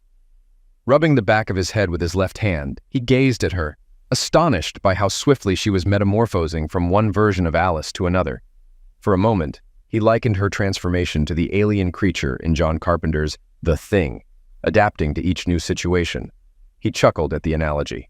Interpreting his smile as tacit approval of her final plea, Alice approached Tom for a hug. He lowered his left hand from his neck to steady her. Then, after a brief pause, he raised his right hand and delivered a punch to her nose, not hard enough to render her unconscious, but sufficient to fracture a bone. Alice screamed and crumpled to the floor. "Doesn't it hurt?" Tom inquired. "Your eyes are watering, you can't see or breathe properly, and there's blood everywhere. It's quite effective," he remarked. "Why did you slap me?" Alice cried out. "Because I could," he retorted. His phone remained on, recording the events. Although not all the recordings favored him, he believed he had enough evidence to justify his actions. Recalling the advice of the staff sergeant, he surveyed the room. "Decide when to act and wait until the moment is right. But when you do act, do so decisively and persist until you're the only one left moving," he remembered.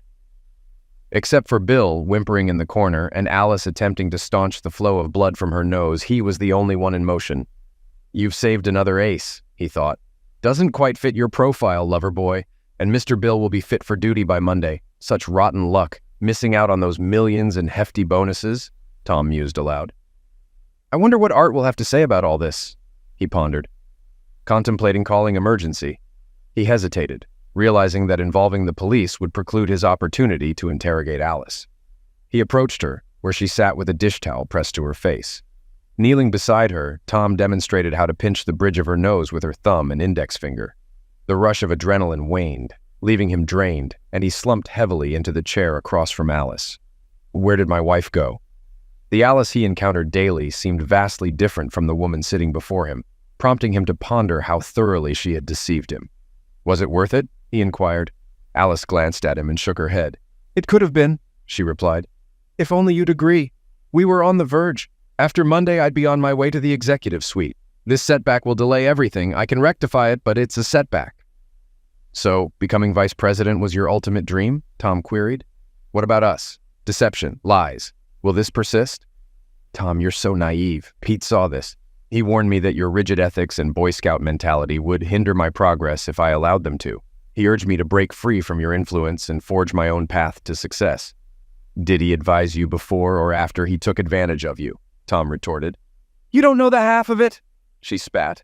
"I tried to adhere to your advice like a dutiful engineer, thinking it would enhance my career. You want to know what really works?" Tom remained silent. "Sometimes when someone's about to self-destruct, you just have to step aside." He continued recording. "Let me tell you, my dear husband, all your counsel didn't amount to much. I went above and beyond to ensure my assignments were completed punctually and within budget, only to receive a few, 'well done, girl.' It wasn't until Betty pulled me aside that I discovered what a woman truly needs to do to succeed. Believe me, leveraging lovemaking to climb the ladder works. And it's a whole lot easier and more enjoyable," she asserted. "So this happened before Peter came into the picture?" Tom queried. "Oh, for a clever engineer, you sure can be dense sometimes, Tom," she quipped. "It was at a Christmas party a year after I joined Crimerica when I first surrendered to Art and never looked back." "Wait, you're also sleeping with the boss? Art Vandally?" Tom exclaimed. "Yes, Tom, Art, Pete, Bill, and anyone else on the team who can advance my career. Even now, if you think you've covered all bases, we informed Art of our whereabouts when we headed here. Now he's rallying the rest of the team. They'll receive a fabricated story about our absence. They'll have to proceed without us. But I believe the extra effort we invested with their procurement managers will yield dividends." "Do I really want to hear this?" He pondered. What the heck, why not? Extra effort? Tom encouraged. You've always been proactive, Alice. It was so effortless that I hesitate to even call it effort, she chuckled. Reminds me of that old joke, you know? The worst lovemaking I ever had was still pretty good, she remarked. At the bidders conference, it was smooth sailing with the men, so we had to get a bit more creative with Brenda, the standout woman on the selection committee. It's amusing that I can even seduce a woman, but I had to enlist old Pete for a boost. And considering the assurances that we'll begin collaborating after sealing the deal, our selection committee appears flawless, she remarked. Then why all this? I mean, if everything's in a haze, why resort to such aggressive tactics? Tom inquired. It was Pete's notion. Foolish. I urged him to relax, assured him I'd return home, pacify you, and make it back in time for the flight. But he insisted on asserting dominance. Look where it's landed us. Instead of being the face of the winning team, I'm here with you. As I said, it's salvageable, but it'll set me back. You don't come so cheap, he countered. Perhaps not, Alice acknowledged, but I'd still soar. Well, you certainly won't be flying now, he retorted. Recalling Pete's apparent knowledge, he suspected Alice had a transmitter. Art, are you listening? I'll contact the authorities. I'm certain multiple felonies are involved, not to mention potential fraud. This is a federal contract, right? Tom posited rhetorically. Yes, the feds aren't exactly lenient with what you call extra efforts. I'm sure you've got top-notch attorneys and all that, but perhaps there's an alternative, he hinted, leaving it at that. Moments later, Alice's phone rang with the tune of Hail to the Chief. Art? She answered, putting it on speaker. Art's voice filled the room. Firstly, let me offer my apologies. Pete's actions were a blunder. I can assure you the board will address it firmly. Thank you, Art. Tom felt a weight lift. It's reassuring to see you and the board take assault and fraud seriously, Tom. These are grave allegations. Lawyers will profit, but nobody wants to disrupt the status quo. We can pay the fines, Pete and Bill can do community service, but ultimately, you'll end up divorced and half as wealthy, Art explained matter-of-factly. Is there an or in this scenario, Art? Tom queried. Alice always claimed you were the sharper of the two. Yet, I'm increasingly grateful I brought Alice aboard. Indeed, Tom, there's certainly an or here, Art confirmed. We, Kremeriki, supplanted you in your wife's affections, and when you confronted the issue, the response was utterly shameless. Appalling. Tom grasped the situation. Tom, Art continued, instead of involving law enforcement, as you suggested, we could reach a resolution. I've just sent a photo to Alice's phone. Well, not myself, but one of my technicians. They assured me it vanishes post-viewing. Take a look. Perhaps this will mend some fences, Alice. She presented the image to Tom. It displayed Bank of Grand Cayman and a figure with numerous zeros. And when will this come into play? Tom inquired. It's already in play, Tom. You've received an email with your account details. It's been a rough day for you, Tom. I understand if emotions cloud your judgment. Alice is deceitful, no doubt, but feelings don't count at the bank, correct? They just don't. Tom concurred, mimicking Art's tone. Kremerika will cover your divorce expenses. Reconciliation is off the table. It's evident Alice will pursue her share. She'll claim her personal effects and pension. He pondered momentarily before responding. On one hand, he could take a moral stance, expose the entire unsavory affair, and let the chips fall where they may. On the other, he could simply walk away. Art had just given him 5 million reasons to consider the latter. Does Kremerika have medical staff, Art? Tom inquired. Oh, certainly, Tom. We've got a few doctors on hand, Art responded. All right, said Tom. Better get a couple of them into the limo and send them over here for your team. So, we're in agreement? Art sought confirmation. Regarding Alice, Tom clarified. Precisely, Art concurred. Is that all, Tom? Farewell, Art, Tom stated, concluding the conversation. Tom retrieved his phone, deactivated the recording app, and returned it to his pocket. I knew you'd see things our way, Tom. We can still be pals, maybe with benefits once this is all over, she suggested, flashing what she thought was her most charming smile. But even her bright grin couldn't mask the impact of her battered nose. Her eyes darkened, blood crusted beneath her nostrils, and dried droplets hung from her chin. Tom found the scene almost amusing and allowed himself a smile. Once again, Alice misunderstood his expression as agreement and leaned in for a kiss. Tom extended his right hand to halt her, then grasped her face and pushed her back until she crashed onto the sofa. Either I slap you too hard or not hard enough. Why would I ever want to kiss you, Alice? She looked up at him, offended. Take whatever you want, but don't be here tomorrow, Tom instructed, heading for the door. He paused beside Bill. Still hurting, huh? He asked. Yeah, damn it, you idiot. It's still eliminating me, Bill complained. Maybe this will take your mind off it, Tom remarked, delivering a swift kick to Bill's groin. Bill doubled over, groaning in pain. Tom got into his car, unsure of his destination, but food and shelter were high on his list of priorities. With that in mind, he grabbed a burger at a nearby cafe and checked into the Red Roof Inn just outside the city, near the highway, falling asleep as soon as his head hit the pillow. Despite enduring the residual soreness from countless, well, at least 100 assorted injuries inflicted upon his body, he rose early in the morning and reluctantly hauled his aching frame out of bed. While brewing coffee in his motel room, his phone chimed, prompting him to reach for it. It was a message from that familiar number. Without delay, he opened it. Apologies for yesterday. Let's meet at the mall around noon. I'll be waiting for you at the bar, the message read. He composed a reply and poured tepid brown liquid from the coffee maker carafe into a paper cup. Yes, I'll be there, he mused, setting up his laptop. It was time to delve into online banking. Back in college, long before encountering Alice, Tom had a professor in economics who advocated for having at least one offshore account as a safety net. With nothing to lose and with the professor's guidance, he swiftly acquired a brand new bank account in the Cayman Islands. He dubbed it his Love You Foundation. Opening the account a decade ago, he diligently contributed whenever possible, amassing around $50,000 in savings. Now, his Love You Foundation was about to receive a significant injection. Tom logged into each bank's secure website with practiced ease, executing transfers from Cramerica's payment into his personal account. He retained $100,000 in the original account. After showering, changing into fresh attire, he readied himself to rendezvous with the enigmatic sender of the message. Arriving just after noon, he spotted a man who gestured in his direction. Around his age, the man appeared suave and well-groomed. Tom approached him. I believe you messaged me, he stated, taking a seat. I regret how things unfolded. Finding the right way to tell you wasn't easy, the stranger began. Why don't you introduce yourself and explain your connection to Alice, Tom countered. I used to be on her team. After 8 years in the Army, I left due to injuries sustained in battle. Cramerica hired me about 6 months ago, and I joined Pete's team 3 months back.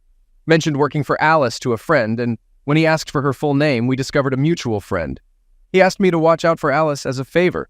Initially, everything was fine. I was warmly welcomed by the team, though the reasons weren't immediately clear, he explained.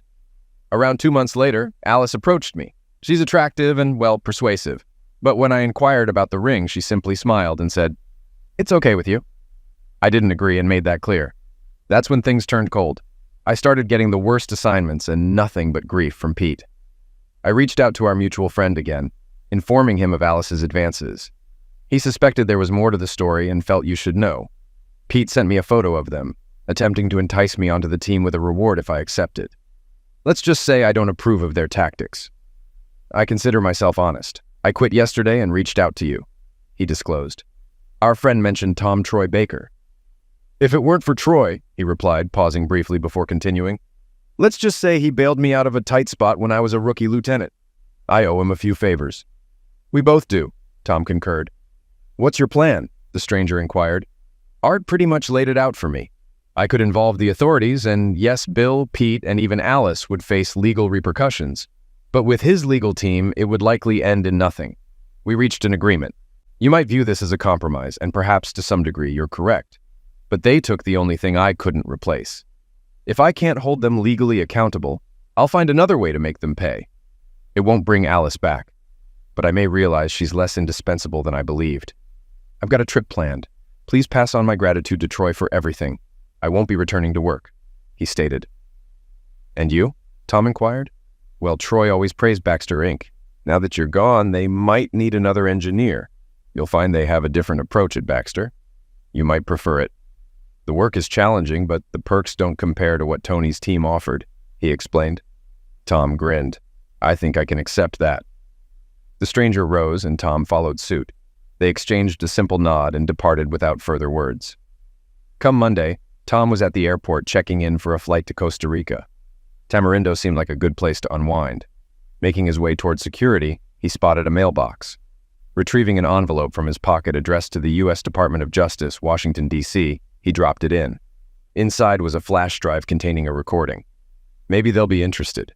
Who knows, he mused. Perhaps Art's lawyers aren't as formidable as he believes. With that, he proceeded to the security line. 9 months later, Tom found himself seated at his usual spot in a cafe. Anna, as charming as ever, brought him his beer. "Thanks, dear," he said, lifting the bottle to his lips. A piece of mail caught his attention. He held the envelope in his hands, devoid of a return address. He pondered who might have tracked him down. While he hadn't taken elaborate measures to conceal himself, locating him in a small town on the Pacific coast of northern Costa Rica would require resources beyond the norm. His initial suspicion was that Art's associates had located him. He left the envelope untouched for 2 days, cautious, but certain it wasn't a bomb. "Carlos," Tom called out to the cafe owner, "do you have a knife?" "Sigh, Mr. Tom," Carlos replied. Tom handed him the envelope and stepped back cautiously. "You can never be too careful," he reminded himself as Carlos opened it. Carlos passed the contents to Tom, who thanked him. Taking another sip of his beer, he turned over the envelope. Several sheets of paper slid onto the table, including a note that simply read, "Thought you might be interested," with a telephone number instead of a signature. The same number. Troy would have the means to locate him, Tom surmised. I can live with that. He flipped through another sheet, revealing a newspaper article with a photograph. The image depicted Pete, Bill, Alice, and Betty being escorted out of the Cromerica building in handcuffs. The headline proclaimed, "4 accused of multi-million-dollar procurement fraud." Tom couldn't help but smile. Maybe Art's legal team isn't as formidable as he presumed, he mused, a habit he'd picked up due to his limited Spanish and a fondness for hearing English spoken, even if it was only by himself. "Anna, another beer, please," he requested, extending his empty bottle. "Sure thing, Mr. Tom," Anna replied. "Thank you, Anna," he acknowledged, taking a sip and gazing out at the vast expanse of the deep blue Pacific Ocean. Story 4. The first thing I noticed when I walked through the door of our Washington Park home was the silence. No TV murmuring in the background, no clinking of dishes in the kitchen, no soft footsteps upstairs. Just emptiness. "Roni," I called out, my voice echoing through the hallway. No response. I sighed, dropping my paramedic gear by the door. Another late night at the office for my wife, I supposed. It seemed to be happening more and more lately. As I made my way to the kitchen, my phone buzzed in my pocket. A text from Roni. "Working late again. Don't wait up. Love you." I stared at the screen, my thumb hovering over the reply button. What could I say? "Okay, have fun. Miss you. When will I see you again?" In the end, I just put the phone away without responding. What was the point? She probably wouldn't read it until morning anyway. I grabbed a beer from the fridge and slumped onto the couch, flicking on the TV to fill the oppressive quiet. As I sipped my drink, my eyes drifted to the framed photo on the coffee table Roni and me on our wedding day, 5 years ago. Her smile was radiant. Her eyes locked on mine as we danced our first dance as husband and wife. I remembered thinking I was the luckiest man in the world. Now I wasn't so sure. It wasn't always like this. For the first few years of our marriage, Roni and I were inseparable. We'd spend our free time exploring Denver's food scene, hiking in the Rockies, or just cuddling on the couch watching bad reality TV. She'd surprise me at the firehouse with homemade lunches, and I'd leave little love notes in her purse for her to find at work. But over the past 3 months, something had changed. It was subtle at first, a canceled date night here, a missed phone call there. But as the weeks went by, the distance between us grew. Now it felt like we were living separate lives under the same roof. I drained my beer and checked the time, 11:30 p.m. With a heavy sigh, I turned off the TV and headed upstairs. As I passed Roni's home office, I noticed her laptop still on the desk. A yellow sticky note caught my eye. "Meeting with Sam, 8 p.m. at the Oxford Hotel, Sam." That name again. Roni had mentioned him a few times recently, a new client, she'd said. But something about the way she said his name made my stomach churn. I shook my head, trying to dispel the doubts creeping into my mind. Roni loved me. She wouldn't. No, I trusted her. I had to. As I lay in our empty bed that night, staring at the ceiling, I couldn't shake the feeling that something was terribly wrong. The next morning, I woke to the sound of the shower running. Roni was home. I glanced at the clock, 6:30 a.m. She must have come in late last night. I padded downstairs to start the coffee, my mind racing with all the things I wanted to say. By the time Roni came down, dressed impeccably in a crisp blouse and pencil skirt, I had 2 steaming mugs ready. "Morning," I said, offering her a cup. "Thanks," she replied, barely meeting my eyes as she took it. "I've got an early meeting, so I can't stay long." I took a deep breath. "Roni, can we talk for a minute?" She glanced at her watch. "Can it wait? I really need to get going." "It'll just take a second," I pressed. I miss us, Roni. We barely talk anymore." For a moment, something flashed across her face. Guilt? Regret? But it was gone so quickly, I might have imagined it. "It's just work stress, Jack," she said, her voice softening slightly. "I'm sorry. I'll try to do better. How about dinner tonight? Just the 2 of us?" Hope bloomed in my chest. "Yeah, that sounds great. I'll cook something special." She nodded, a small smile tugging at her lips. "Perfect. I'll try to be home by 7. As she headed for the door, I called out, "I love you, Roni." She paused for a heartbeat, then replied, "Love you too," before disappearing into the morning light. I spent the day off in a whirlwind of activity, determined to make our dinner perfect. I hit up the local farmer's market for fresh ingredients, then swung by that little wine shop Roni loved to pick up her favorite Pinot Noir. Back home, I threw myself into preparing her favorite meal: pan-seared scallops with a lemon butter sauce, roasted asparagus, and wild rice pilaf. The aroma of garlic and herbs filled the kitchen as I worked, reminding me of happier times when we'd cook together, laughing and stealing kisses between stirring pots. As the clock ticked closer to 7, I set the table with our best china and lit a few candles. Soft jazz played in the background, and I even put on that blue button-down shirt Roni always said brought out my eyes. 7 o'clock came and went. No Roni. 7:30, still nothing. By 8:15, the scallops were cold and rubbery, the asparagus limp. I sent her a text. "Everything okay? Dinner's ready whenever you are." No response. At 9 o'clock, I finally gave in and called her. It went straight to voicemail. "Hey, it's me," I said, trying to keep the disappointment out of my voice. "I've got a surprise waiting for you at home. Come back soon, okay?" As the hours ticked by, my concern grew. This wasn't like Roni. Even on her busiest days, she always found time to send a quick text or return a call. By 10 p.m., I was pacing the living room, phone in hand, debating whether to call her office or even the police. Just as I was about to dial 911, my phone buzzed. Roni's face lit up the screen. "Roni! Thank God. Are you okay?" I answered, relief flooding through me. "I'm fine, Jack," she replied, her voice oddly flat. "I'm sorry, but I have to finish up some work. Don't wait up for me, okay?" The relief curdled into suspicion. "Work? It's 10 p.m. on a Friday, Roni. What kind of work? It's a big project, Jack. You know how it is." She sounded impatient now. "Look, I gotta go. I'll see you in the morning." "Wait," I said quickly. "Can we video chat for a sec? I want to show you something." There was a long pause. "Jack, I really don't have time, please. Just for a minute. I promise it'll be worth it." She sighed. "Fine. 1 minute." I switched to video call and waited for her to accept. When her face appeared on the screen, my heart sank. She wasn't at her office. The background looked like a hotel room. "See," I said, panning the camera to show the romantic dinner setup. "I made your favorite. Scallops and everything." Roni's eyes widened slightly. "Oh, Jack, that's so sweet. I'm sorry. I completely forgot we had plans." Her words were cut off by a noise in the background, a door opening. Roni's head whipped around, panic flashing across her face. And then I saw him. A tall, muscular black man walked into frame behind Roni. He was completely naked, and I couldn't help but notice his considerable endowment. My mind reeled, unable to process what I was seeing. "Roni," I heard myself say, my voice sounding distant and hollow. "What the hell is going on? Who is that?"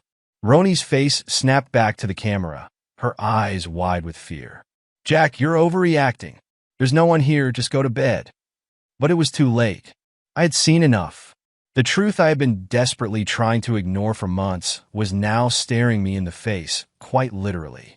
"Don't lie to me," I said, my voice shaking with rage and hurt. "I can see him, Roni. I can fucking see him." Jack, please, let me explain. I ended the call, cutting off her pleading voice. For a long moment, I just stood there, staring at the black screen of my phone, my mind struggling to accept what I had just witnessed. Then, something inside me snapped. With a roar of anguish, I swept my arm across the dining table, sending plates and glasses crashing to the floor. The candles toppled, sputtering out in puddles of wax and wine.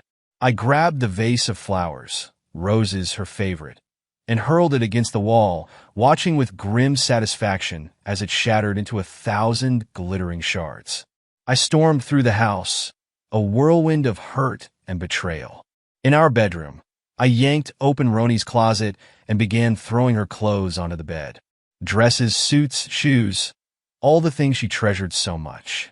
I found a suitcase and started stuffing it full, not caring if things got wrinkled or crushed. As I worked, hot tears streamed down my face. How could she do this to me? To us?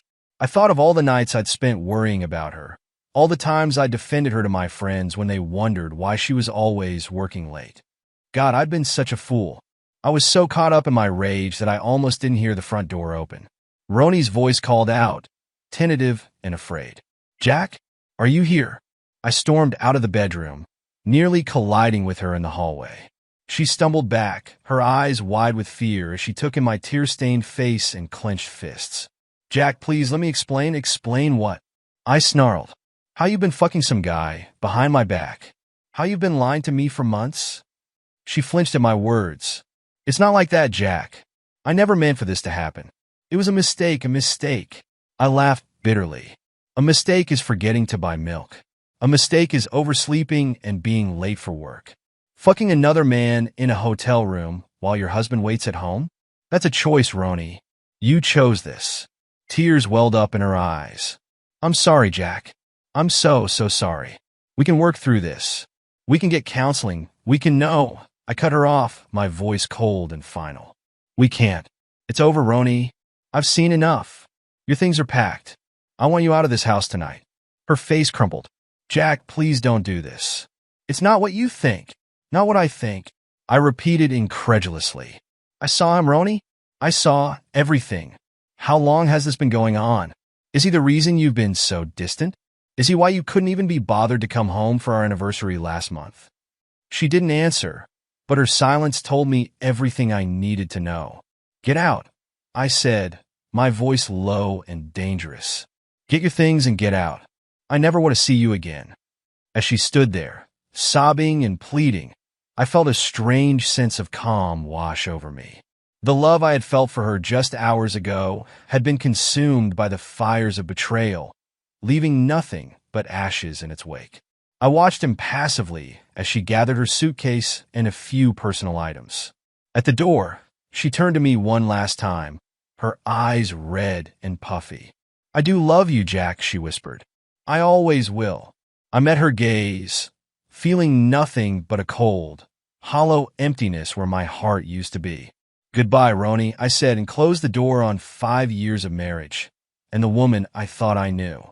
As the lock clicked into place, I leaned my forehead against the cool wood, finally allowing the full weight of what had happened to crash over me. My legs gave out, and I slid to the floor, my body racked with silent sobs. In the space of a single night, my entire world had been turned upside down. The future I had imagined growing old with Roni, starting a family, building a life together had crumbled to dust.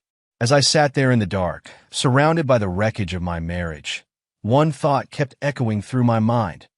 Where do I go from here? The morning light filtering through the blinds felt like a personal insult.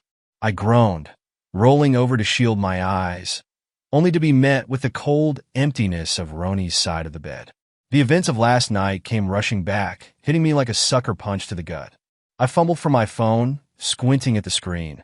No missed calls. No messages. Part of me had hoped it was all just a terrible nightmare, that I'd wake up to find Roni next to me, smiling and telling me everything was okay. But it wasn't okay. Nothing was okay. I dragged myself out of bed, my body aching as if I'd gone 10 rounds with a heavyweight boxer. As I stumbled to the bathroom, my reflection in the mirror stopped me cold. Bloodshot eyes, stubble shadowing my jaw, hair sticking up in all directions. I look like hell. You look like shit, Lawson, I muttered to my reflection. The house was a disaster zone. Evidence of my rage scattered everywhere. Broken glass crunched under my feet as I made my way to the kitchen.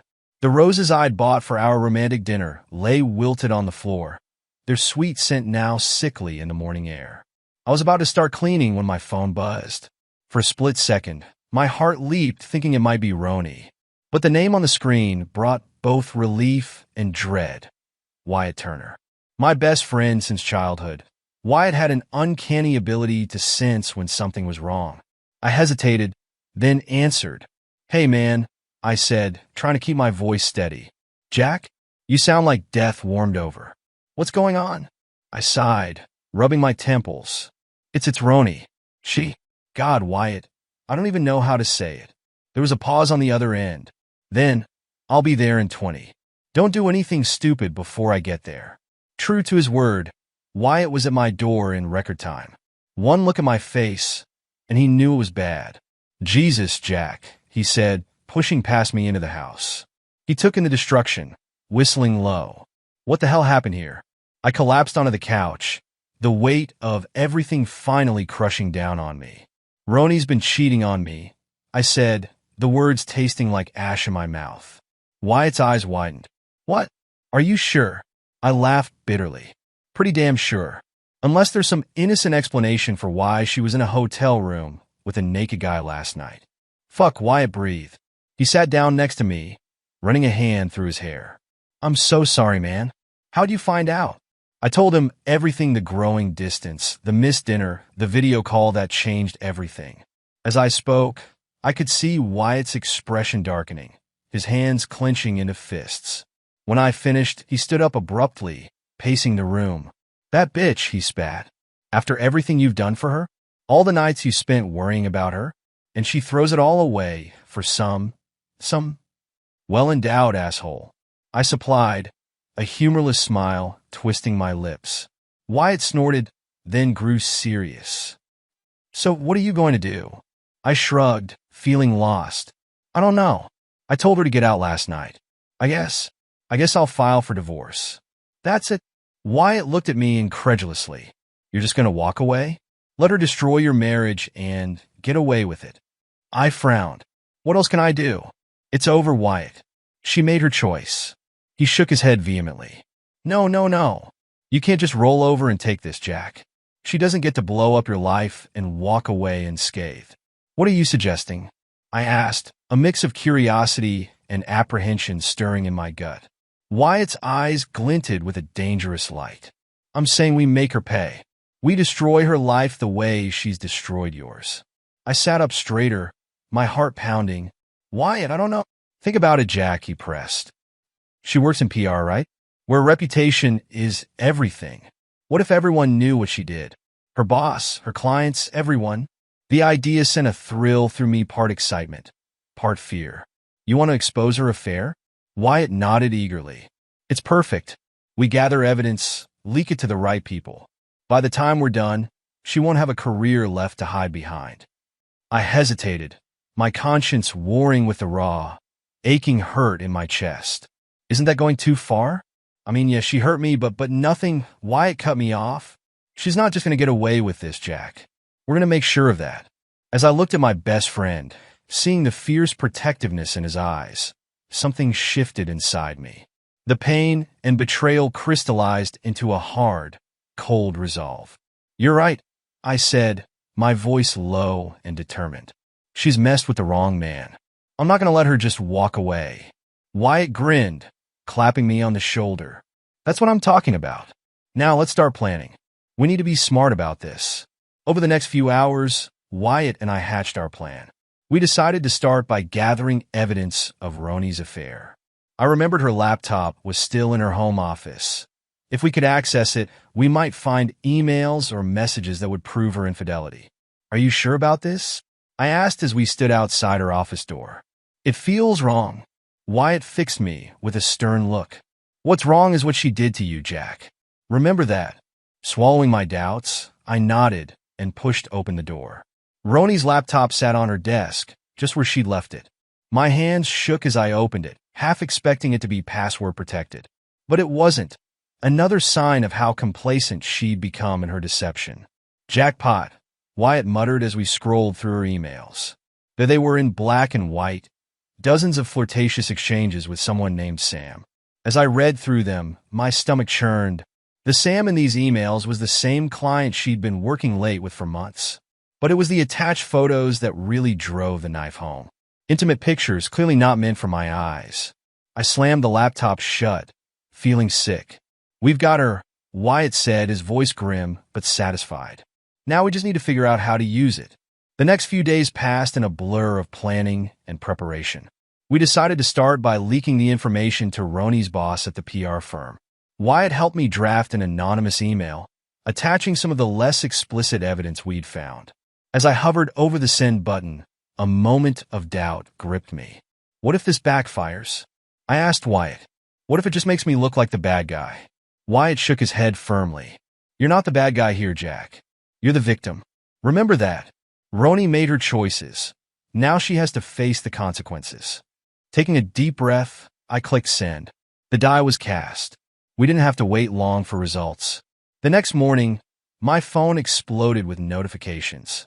Texts from mutual friends, voicemails from Roni's family, even a few calls from numbers I didn't recognize. But it was the text from Roni that really caught my attention. "What have you done? My boss just suspended me. We need to talk. Now." I showed the message to Wyatt, who grinned triumphantly. "It's working," he said. "Now we turn up the heat." Over the next week, we continued our campaign. We leaked more information to Roni's colleagues and clients. We posted anonymously on industry forums. With each new revelation, I could see Roni's carefully constructed world crumbling around her. Part of me felt guilty. Despite everything, I had loved this woman for 5 years. But then I'd remember the look on her face when I caught her, the casual way she had lied to me, and my resolve would harden. She brought this on herself. I muttered, more to convince myself than anything else. Wyatt nodded approvingly. "Exactly. Don't lose sight of that, Jack." As our plan unfolded, I threw myself into my work at the fire station. The long shifts and adrenaline-fueled calls were a welcome distraction from the chaos of my personal life. But even there, I couldn't escape completely. One night, as I was coming off a particularly grueling 24-hour shift, my captain pulled me aside. "Everything okay, Lawson?"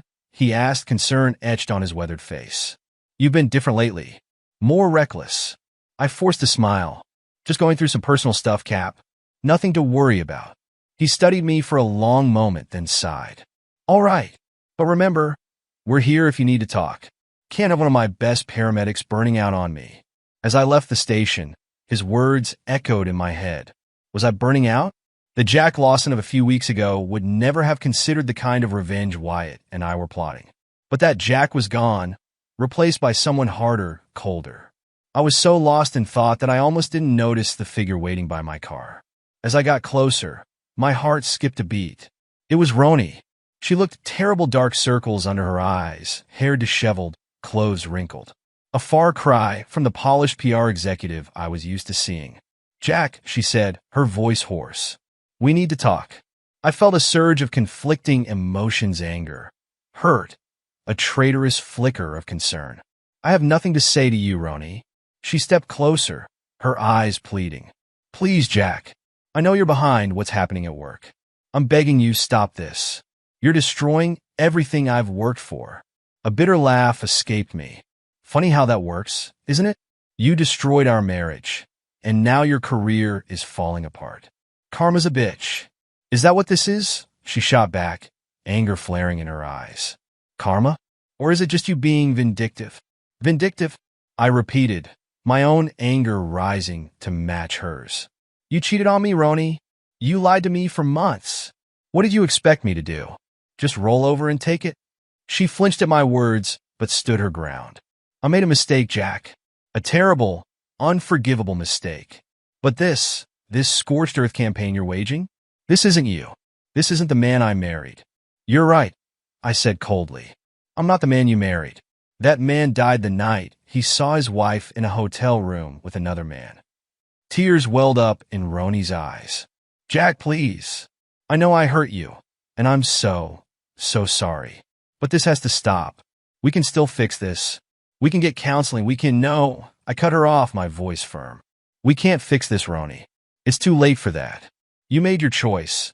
Now you have to live with the consequences. And what about you? She asked quietly.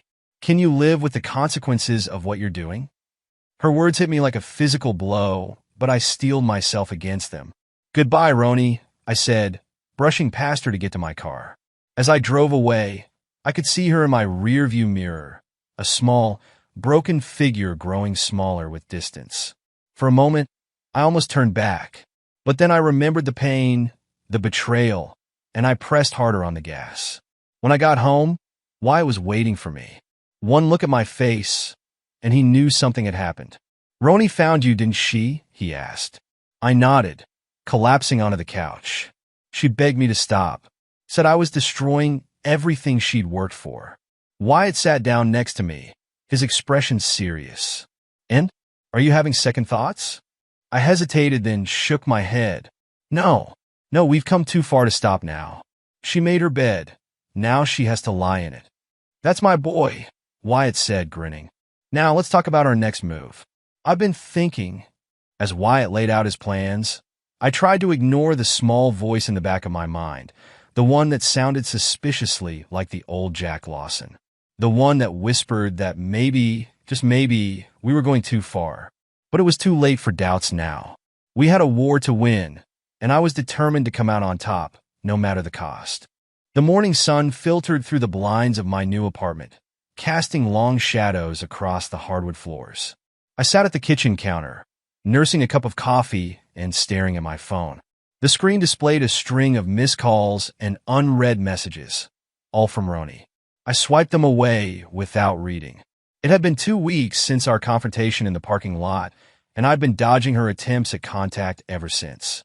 Part of me wanted to hear what she had to say, but a larger part, the part hardened by betrayal and fueled by Wyatt's encouragement, refused to give her the satisfaction.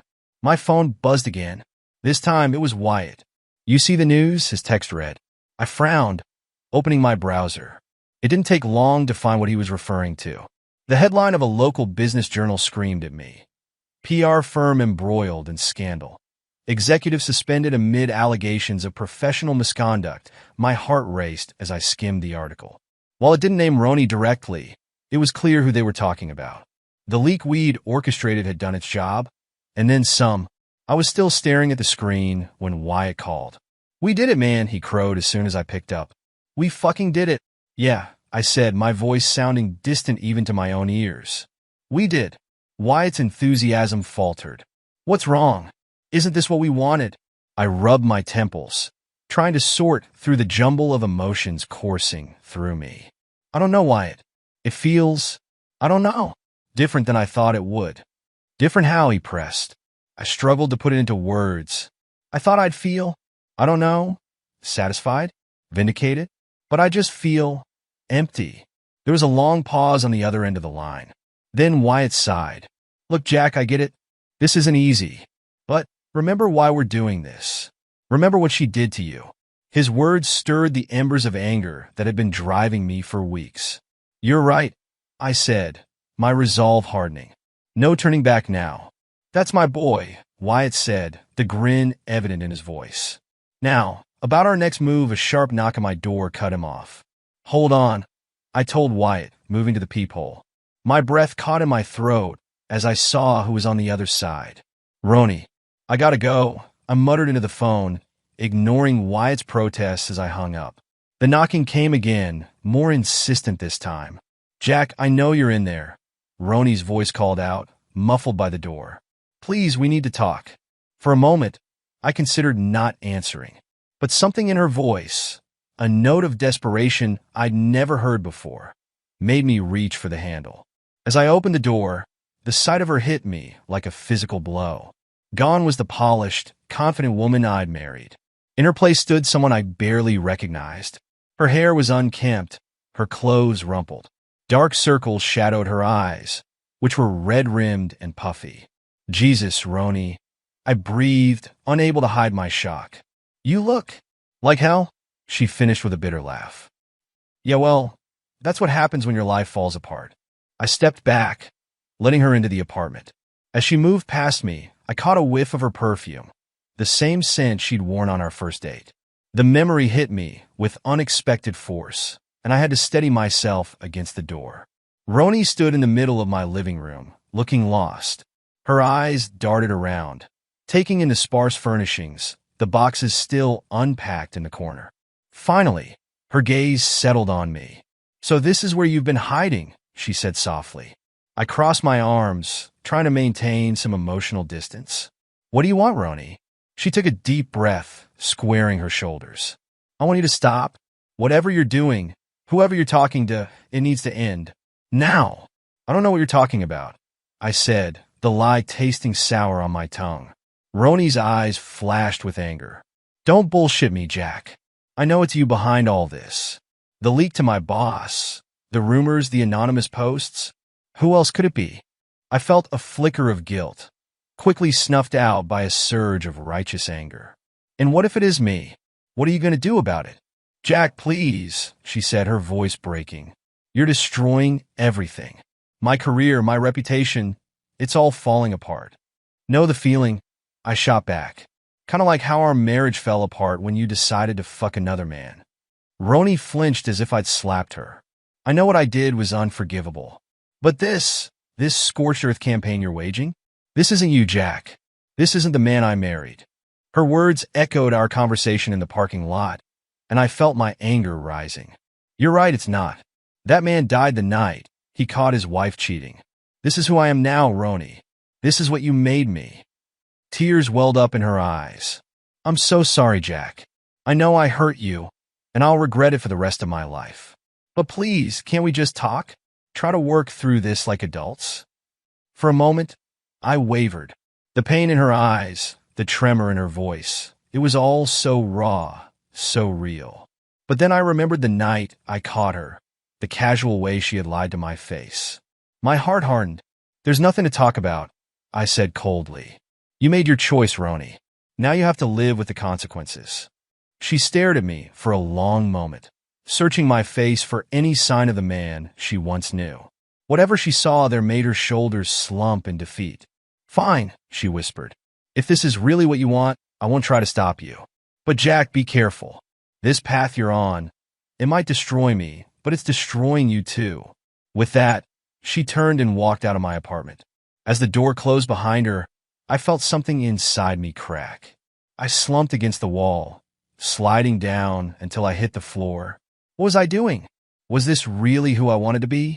Before I could dwell on these thoughts, my phone buzzed. Wyatt again. Everything okay? What happened? I stared at the message, my thumb hovering over the reply button. In that moment, I made a decision that would change everything. We need to talk, I texted back. Meet me at the usual place in 20. 20 minutes later, I was sitting across from Wyatt in a quiet corner of our favorite bar. The place was nearly empty this early in the day, which suited me just fine. I needed privacy for what I was about to say. Wyatt studied my face, concern etched in his features. What's going on, man? You look like you've seen a ghost. I took a deep breath, steeling myself. Roni came to see me. Wyatt's eyes widened. What? When? What did she say? I recounted my conversation with Roni, watching as Wyatt's expression darkened with each word. She's trying to manipulate you, Jack, he said when I finished. Can't you see that? She's just trying to save her own skin. I shook my head. I don't think so, Wyatt. You didn't see her. She looked broken. Wyatt leaned forward, his voice intense. Good. That's what we wanted, isn't it? To make her pay for what she did to you. Is it? I shot back. Is this really what we wanted? Because I gotta tell you, man, it doesn't feel good. It doesn't feel like justice. It feels like we're becoming the bad guys. Wyatt's face hardened. We're not the bad guys here, Jack. She is.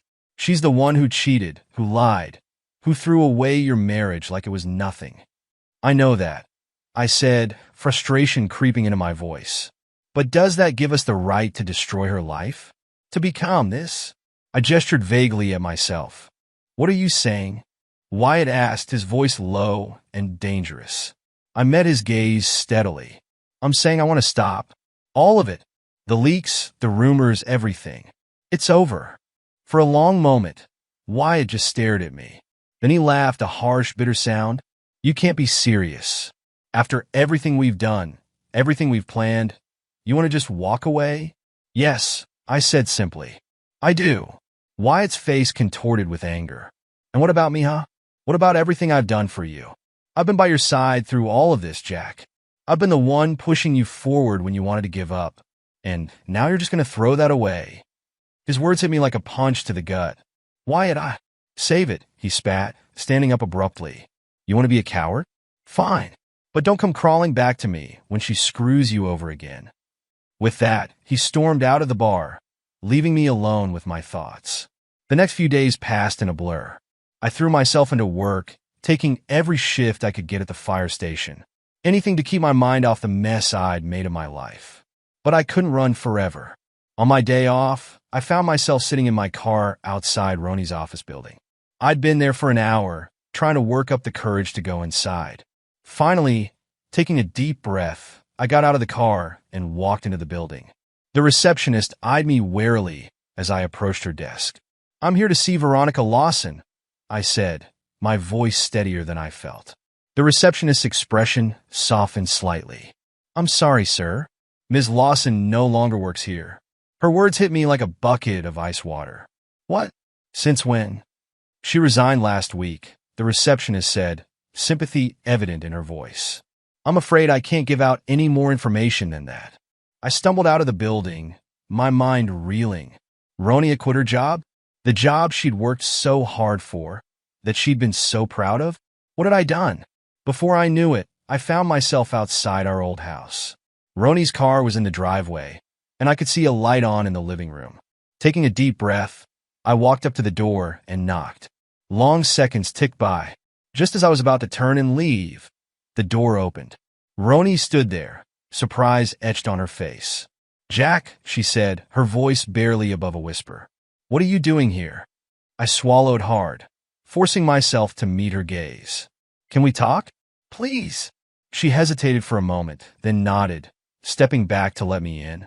As I walked into our old home, memories washed over me, happy times, laughter, love. It felt like a lifetime ago. We sat on opposite ends of the couch, an ocean of unsaid words between us. Finally, I broke the silence. I heard you quit your job, I said softly. Roni nodded, a sad smile on her face. Didn't have much choice. After everything that happened, let's just say my reputation in the PR world isn't what it used to be. Guilt twisted in my gut. Roni, I'm so sorry. For everything. The leaks, the rumors, it was all me. Well, me and Wyatt. She didn't look surprised. I know, she said simply. You knew? I asked, stunned. She nodded. I suspected from the beginning, but knowing and proving are two different things. We lapsed into silence again. This time, it was Roni who broke it. Why did you do it, Jack? Really? I took a deep breath, forcing myself to be honest. I was hurt, angry. I wanted you to feel the same pain I was feeling.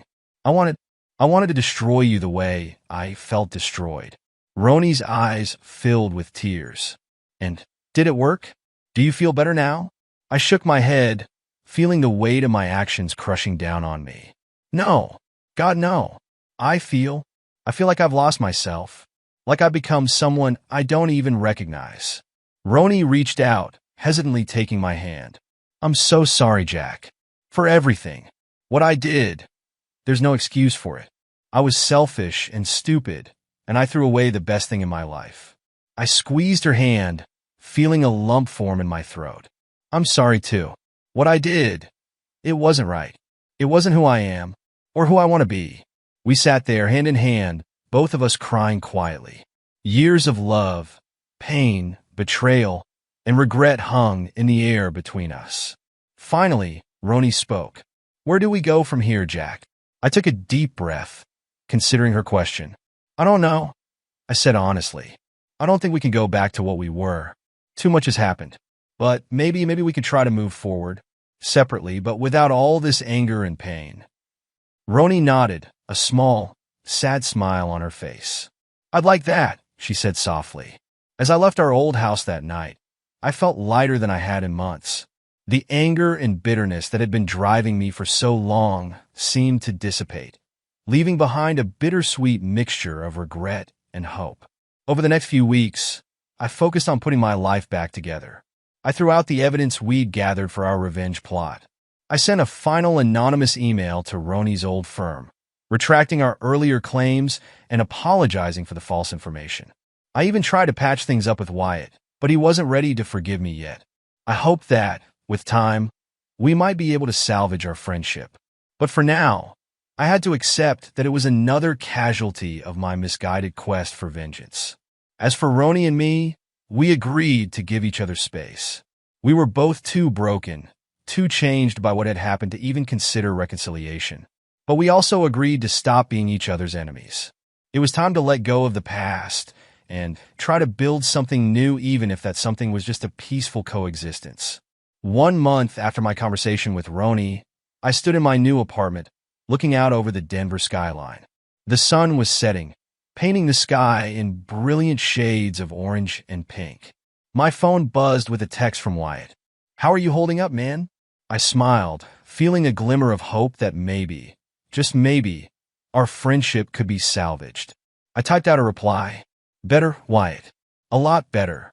It's time to move on." As I hit send, I felt a sense of peace wash over me. The road ahead wouldn't be easy. There were still wounds to heal, trust to rebuild, and forgiveness to be earned both from others and from myself. But for the first time in a long time, I felt like I was on the right path. The old Jack Lawson, the one who had been consumed by anger and revenge, was gone. In his place stood a man who had faced his darkest impulses and chosen to walk away. I didn't know what the future held, but I knew one thing for certain. I was ready to face it, not as a victim or an avenger, but as the man I truly wanted to be. As the last rays of sunlight faded from the sky, I turned away from the window, ready to embrace whatever came next. The chapter of revenge and bitterness was closed. It was time to start a new one,